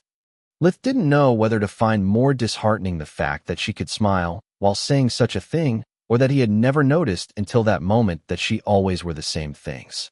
He inwardly cursed and followed Freya's lead, backtracking Camilla's picks and buying them for her. He had enough of that attitude when he was back on Earth, and his brother Carl had to watch every penny they spent until he had got his first job after graduating from college. Stop it. That's a lot of stuff, and I don't need your money. Camilla felt guilty for having mindlessly spoken about her money issues. It made her feel like a beggar. I know. I'm not buying them because you asked me to, but only because they would look good on you, and as your boyfriend, I've got the right to get you a present from time to time. He replied. But the money. I might be stingy, but all of this stuff costs way less than a single one of my failed experiments. Lith cut her short, making the merchant's eyes shine like stars at the idea of having caught a whale. Camilla opened her mouth to reply, but no words came out. She had lived for so long relying only on herself that asking for help was hard, but accepting someone's kindness was even harder.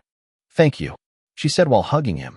She wasn't big on public displays of affection, but this time she couldn't stop herself. Chapter 797 The Root of the Problem Part 1. After the shopping spree, they went for a romantic night walk in one of Javik's many parks. Or at least it was romantic for Camilla and Lith, whereas for three single women, being surrounded by lovebirds was cringe-inducing. Despite the late hour, there were lots of young couples, making the three Magus regret their choice. They had yet to finish visiting the park when suddenly something that resembled a warp gate but wasn't one appeared on a nearby tree.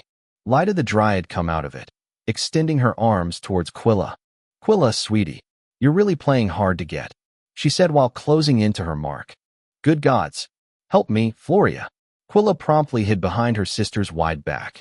Floria remembered well how flirty dryads were from her days at the academy, especially that particular dryad. What do you want from her? Floria attempted to ask before Lyda threw her arms around Floria's neck and kissed her. Lyda managed to give a good squeeze on her, but before Floria recovered from the surprise and managed to push her away. Dryads are very assertive and swing both ways, Quilla said after moving behind Freya, just to stay safe. You don't say. Freya sneered, watching Lyda's every move. They were all so surprised that they almost failed to notice Professor Duke Marth emerging from the dimensional corridor as well.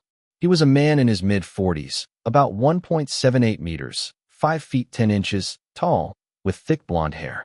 Aside from his goatee, his face was perfectly shaven, giving him a calm and youthful appearance. Yet his tense expression and the heavy bags under his eyes told them that he wasn't there for a courtesy visit. Why the heck isn't your communication amulet available, Mage Ernest? I've been trying to reach you for hours, Marth said. Because I'm on vacation and I'm not supposed to return to the academy before another week. Quilla replied while noticing that Lyda was now looking at Lith. Hi, handsome. Long time no see. Hands off the merchandise, sister. Camilla stood between them, not liking what she saw one bit. Lyda's big red eyes sparkled in the park's magical light like masterfully cut rubies. Everything in her visage was perfect, from her delicate features to her full lips. She had waist-long silky hair, red like maple leaves during autumn, that gave her a wild and unrestrained allure. She was wearing what looked like a skin-tight cocktail dress made out of leaves that left little to the imagination about her soft and full curves. The only thing that betrayed her non-human nature was her light green skin. You're really pretty, sister. I don't mind sharing, Lyda replied. But I do. Camilla's voice was stone cold. Enough with your tomfoolery, Lyda, Marth said. We really don't have time for this. I apologize for her behavior, but without her, I wouldn't have managed to find you in time. Wait, so you're looking for Quilla and not me? Lith asked, half relieved and half worried. He was really starting to believe that he was bad luck. Yes. Now, if you'll excuse us. You are not going anywhere with my sister without a proper explanation. Floria towered over Marth with a threatening look. Ever since she had been suspended from duty, everything in her life had gone south. Getting harassed by a dryad only made things worse. She could use beating someone, even Headmaster Marth, to relieve her stress. Marth had no desire to argue in front of all the people that had gathered to witness at the scene, so he just nodded and pointed at the gate. Please, follow us. We'll speak in private. Once they stepped through the dimensional corridor, they found themselves inside the living room of what looked like a cozy cottage. Everything from the walls to the furniture was made of wood, while carpets and curtains were made of leaves. Despite their simple looks, every single piece was heavily enchanted. It was different from the magic that Lith was used to imbue. Rather than being forge-mastered individually, to Solus's mana sense, it appeared as if the house had a powerful pseudo-core that somehow was shared with everything else inside. Marth invited them to seat around the big oval table at the center of the room, and a wave of Lyda's hand made the table bloom 7 sprouts that turned into wooden cups. A second flick of her wrist filled them with what smelled like a strong tea with honey. "Where are we exactly?" Quilla asked. "I wish I knew." Marth sighed. "We might be inside the blood desert for all I know. What's important is that I need your help, Quilla." Lith stood up abruptly, looking out of one of the windows. The street was perfectly light, but the stone pavement had been clearly realized with earth magic. There were no bricks nor stones. It seemed like it had been carved out of a single massive piece of rock. The light came from thin but tall trees that grew on the sides of the road, whose branches bore fruits glowing like torches. Every house Lith could see, even the one they were in, was actually a very large tree. Some of them were even several stories tall, with so many floors and windows to make him wonder if their owner was filthy rich by plant standards of if they were inhabited by several people. "Solus, I have a feeling we're not in Kansas anymore," he thought. Everything he laid his eyes on was enchanted like the cottage, making his life vision incapable to see past their walls. "My help with what?" Quilla asked. "You are the 4th best diagnostician in the kingdom, but the 2nd best when it comes down to blood work and magical plant physiology." The cream of the crop in that specific field was Marth himself. "I guess that field assistant Yeval has already brought you up to speed about our undead issue, correct?" Everyone nodded in reply. "Good. It will make explaining our current predicament easier since the root of our problem stems from that. Pun not intended. I'll skip the usual 'this is a matter of state' speech and go straight to the point. We're currently inside one of the city-states of the plant kingdom. They are scattered throughout Mogar and are independent from each other. The only things I know about this place are that it's called Lorule, that the city is located somewhere on the Garland continent, and that it's experiencing a civil war. I don't see how any of that is of any relevance for the kingdom or connected with the undead migration." Floria was eager to get out of there. "First of all, you must understand that despite the fact that they look like us, plant folks have a completely different approach to both life and morality. They are used to feed on everything, even their own kin, and their reproduction cycle doesn't involve parenting. Even once they become sentient, things like friendship, filial love, and family are meaningless words. Only strength matters. The ruler of each city-state doesn't get elected, nor the position gets inherited. The ruler changes every time a stronger individual appears and manages to seize power.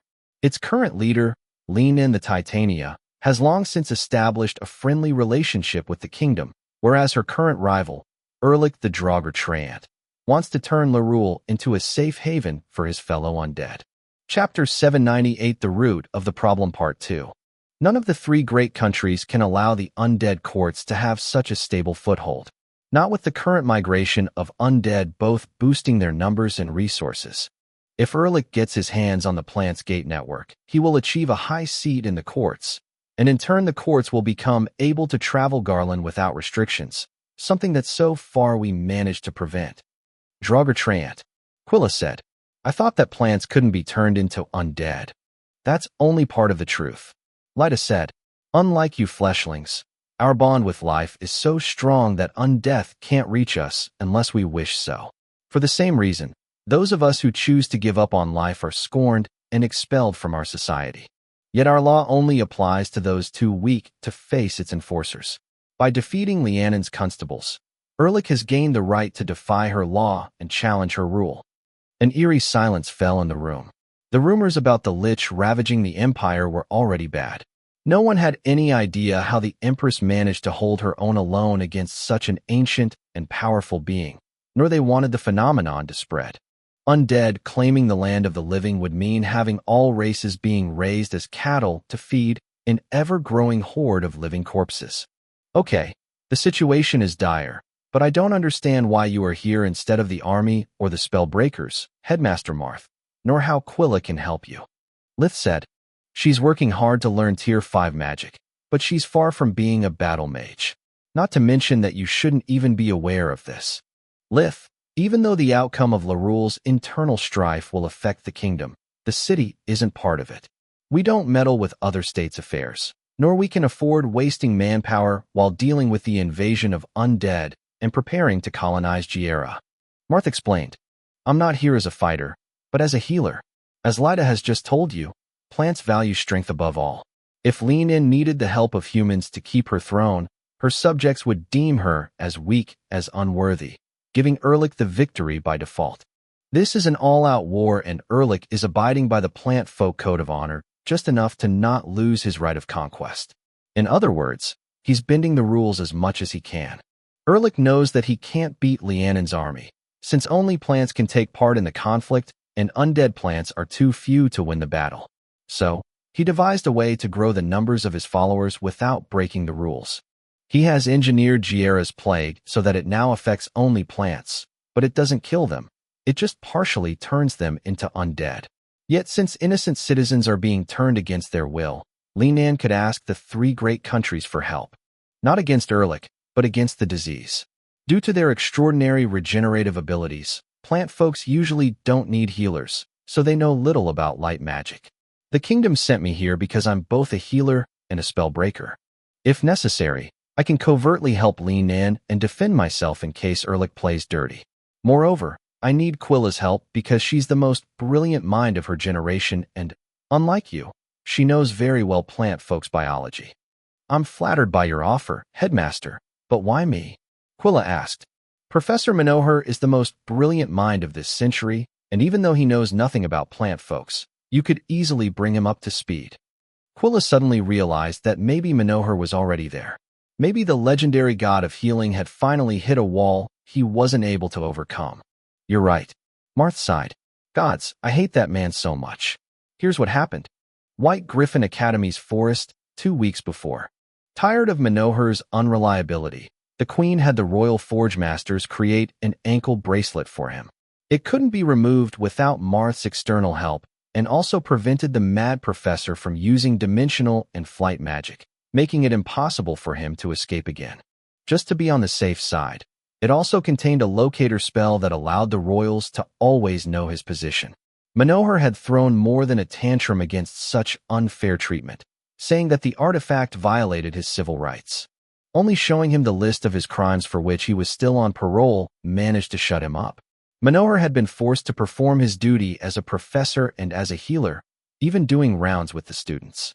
Life had become much easier for Marth, who could finally sit back and relax. At least until the problem with the undead horde reached the academy first and the news of Laruel's problem later. Then everything went back being a nightmare. The stress from his duties as headmaster, spellbreaker, and one of the royal healers made him forget about his scheduled appointment with Linan. So, when the dimensional corridor opened in his office, the academy registered it as a perimeter breach and sounded the alarm. Both emperor beasts and plant folks living in the forest were authorized to use dimensional magic, but not inside the academy. The members of the staff adept at combat used their professor rings to warp on the scene, and alas, Manohar was among them. He would have usually ignored the call, but anything was better than paperwork. When Manohar stepped through the steps, he saw Linan staring menacingly at Marth, her court on the other side of the gate, and an opportunity. You guys deal with the old hag. I'll block her reinforcements, he said while jumping on the other side of the gate and finding only a flabbergasted blonde dryad, Rissa, waiting for him. Damn it, woman. Where's your invading army? He rebuked her. Manohar's plan had been to act heroically and then pretend to be captured by the enemy as a cover story for his imminent escape. What army? It's a diplomatic mission. Rissa showed him her empty hands in a sign of peace, and so did the member of the court. Oh, that. A light of comprehension shone behind his eyes as all the pieces of the puzzle fell into place. Well, the good news is that this means that the academy is safe. The even better news is that what happens now is all Marth's fault. The ankle bracelet was just like a ballot. It needed the academy as a power source to work. Even with the dimensional tunnel still open, the arrays from Laruel interfered with those of the academy, making it easy for Manohar to deactivate it. He wasn't a forge master, but there was little he couldn't do when he put his mind to it. Manohar gave Rissa the ankle bracelet along with a psychological evaluation that certified Manohar as clinically insane and hence not responsible for his own actions. Then, he had flown away and no one had seen him ever since. Free country of Zarian, city of Laruel, now. How bad is the situation? Floria asked. She had never counted on Manohar. The man clearly had his own agenda and had never shown interest in the matters of the state unless they aligned with his plans. Chapter 799 Manohar's Wife Part 1. Very bad. Erlich's army grows by the day, and the city is akin to a war zone. If not for the fact that all living quarters are heavily enchanted, there would have been countless casualties among civilians. Marth said. Yet Quilla noticed that he seemed to have gained weight. His face wasn't deadly pale as usual, and even the gray streaks that he had recently gotten on his hair due to stress was returning to their natural color. Are you done with your guests, baby? I'm tired of waiting. Rissa walked out of the bedroom, sitting on Marth's lap while putting her arms around his neck. She had wheat blonde straight hair, wearing what seemed a light cotton white nightgown, leaving only her delicate shoulders and arms exposed. Her figure was slenderer than Lyda's, but not less attractive. Marth swallowed a lump of saliva in embarrassment. That wasn't like he wanted to be remembered by his students and colleagues. Duke Marth had never had an easy life ever since taking care of Manohar had become his full-time job. First when the god of healing was still a student, and then when Manohar had become his peer. Cleaning up his messes and keeping his shenanigans under control was something that only a few people were able to do. Even if it was an unpleasant job, Marth was the best at it, so the royals had dumped the mad professor on him. Manohar managed to escape from time to time, but that was the price to pay to keep him alive and with all of his limbs intact. On top of that, no woman who had ever met Manohar, especially when he barged in Marth's quarters uninvited, which happened quite often and at all hours, had ever been willing to repeat the experience. Marth had remained a bachelor despite his fame and riches because of it.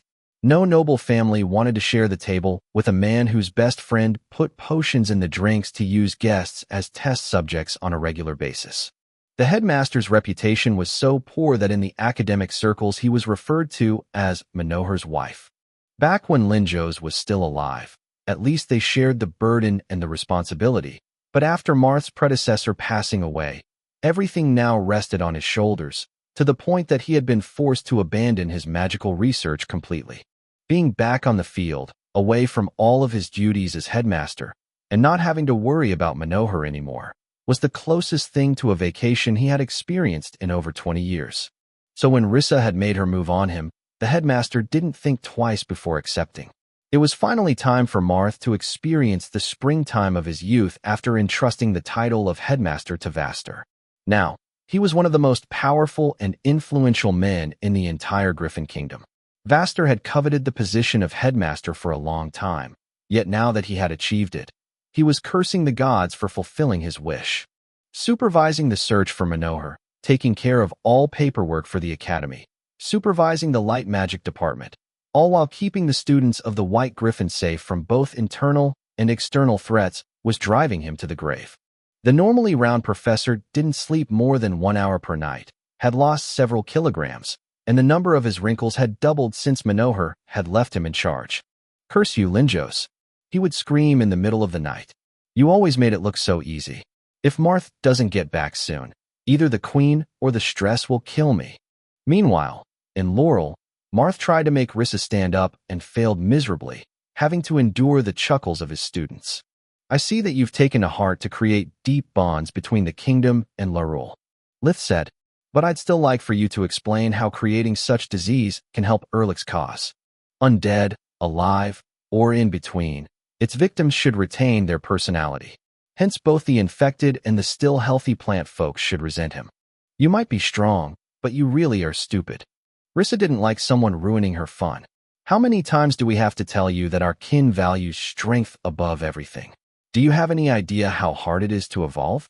So many of us, especially among our weakest, have spent decades to improve our strength, yet we failed to turn into Fae. Just like magical beasts evolved into emperor beasts once they awakened, plant folks became Fae. Undeath is against all we believe in, yet it gives you the opportunity to grow stronger simply by eating. Not having to constantly train just to keep yourself alive, not having to worry about dying before achieving anything, has a great allure even to us.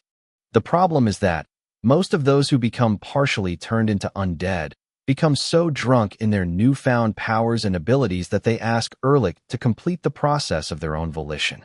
Erlich didn't spread the undead plague to kill Lianon's followers, but to corrupt them. Our leader needs your help not only to preserve her seat, but also because if Larul falls, more city-states might follow. Rissa said, the last thing we need while facing an undead migration is to have even more undead.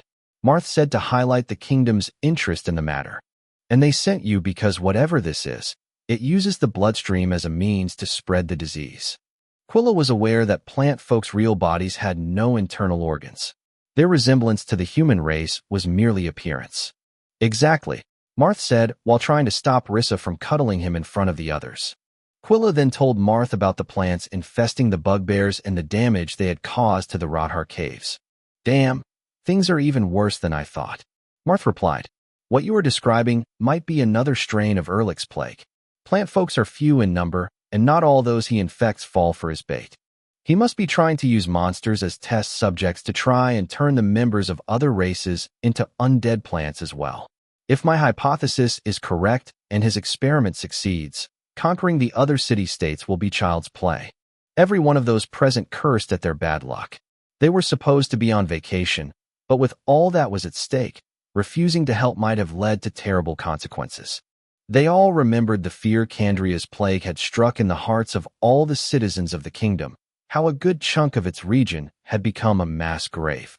This time it was even worse because while the previous plague was mindless like all diseases, the threat at hand would spawn creatures that would hunt down humans, no matter where they hid. It was a plague capable of moving along with the refugees, of using dimensional magic, and of planning ahead. I'm sorry, girls, but I'm not going to continue the vacation with you. Headmaster, you can count on me. Quilla could easily guess that her parents' workload had already increased just because of the undead migration. If Erlich's plan succeeded, the creatures coming from the Giera continent would finally have a safe haven from where plan their attack. It was something she wasn't willing to allow. Chapter 800 Manohar's Wife Part 2.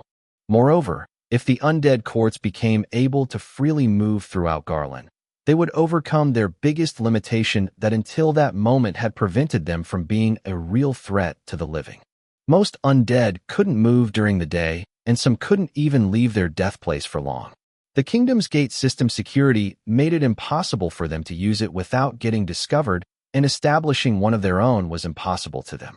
Undeath made them lousy forge masters due to the inability to properly channeling the light element.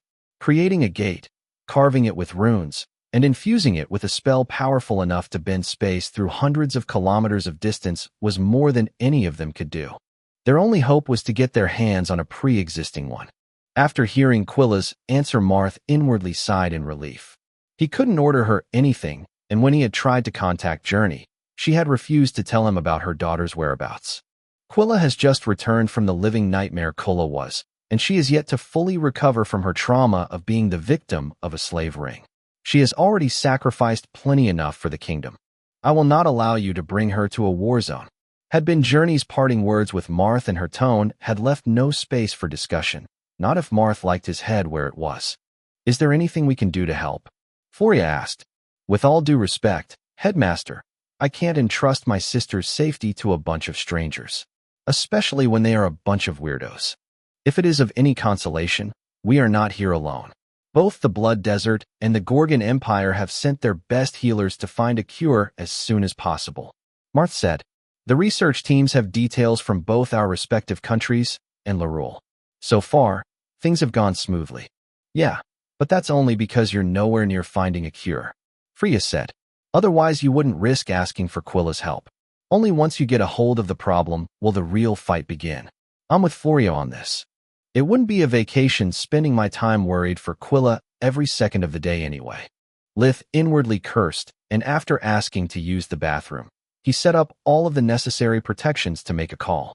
He was eager to inform the council about it, and asked them to move their asses. Unfortunately, all of his amulets were dead. Larul's arrays prevented any form of communication with the outside to prevent the city from being discovered. Lith returned to his seat, incapable of making his mind. On one hand, he didn't want to leave his friends alone. On the other hand, he was sick and tired of that kind of bullshit. You don't have to worry about me. Do what you think is right.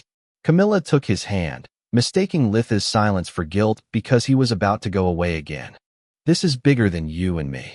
I'm not really okay with you spending so much time with your ex, nor staying in a city full of. She didn't mean to be rude for their hosts, so all Camilla could do was pointing her finger at Rissa, who kept caressing Marth, uncaring for the presence of guests. But if this situation gets out of hand, it wouldn't be just a problem for the big cities anymore. Any psycho could come and go at will, even to Lucia. No one would be safe, no matter where they live. Lith silently nodded. This time, even escaping to the Empire or the desert was pointless. For once, the Griffin Kingdom wasn't at fault, and the problem was too big to leave it in the hands of a bunch of strangers. Thanks, babe, he said. When do we start? Now it's too late.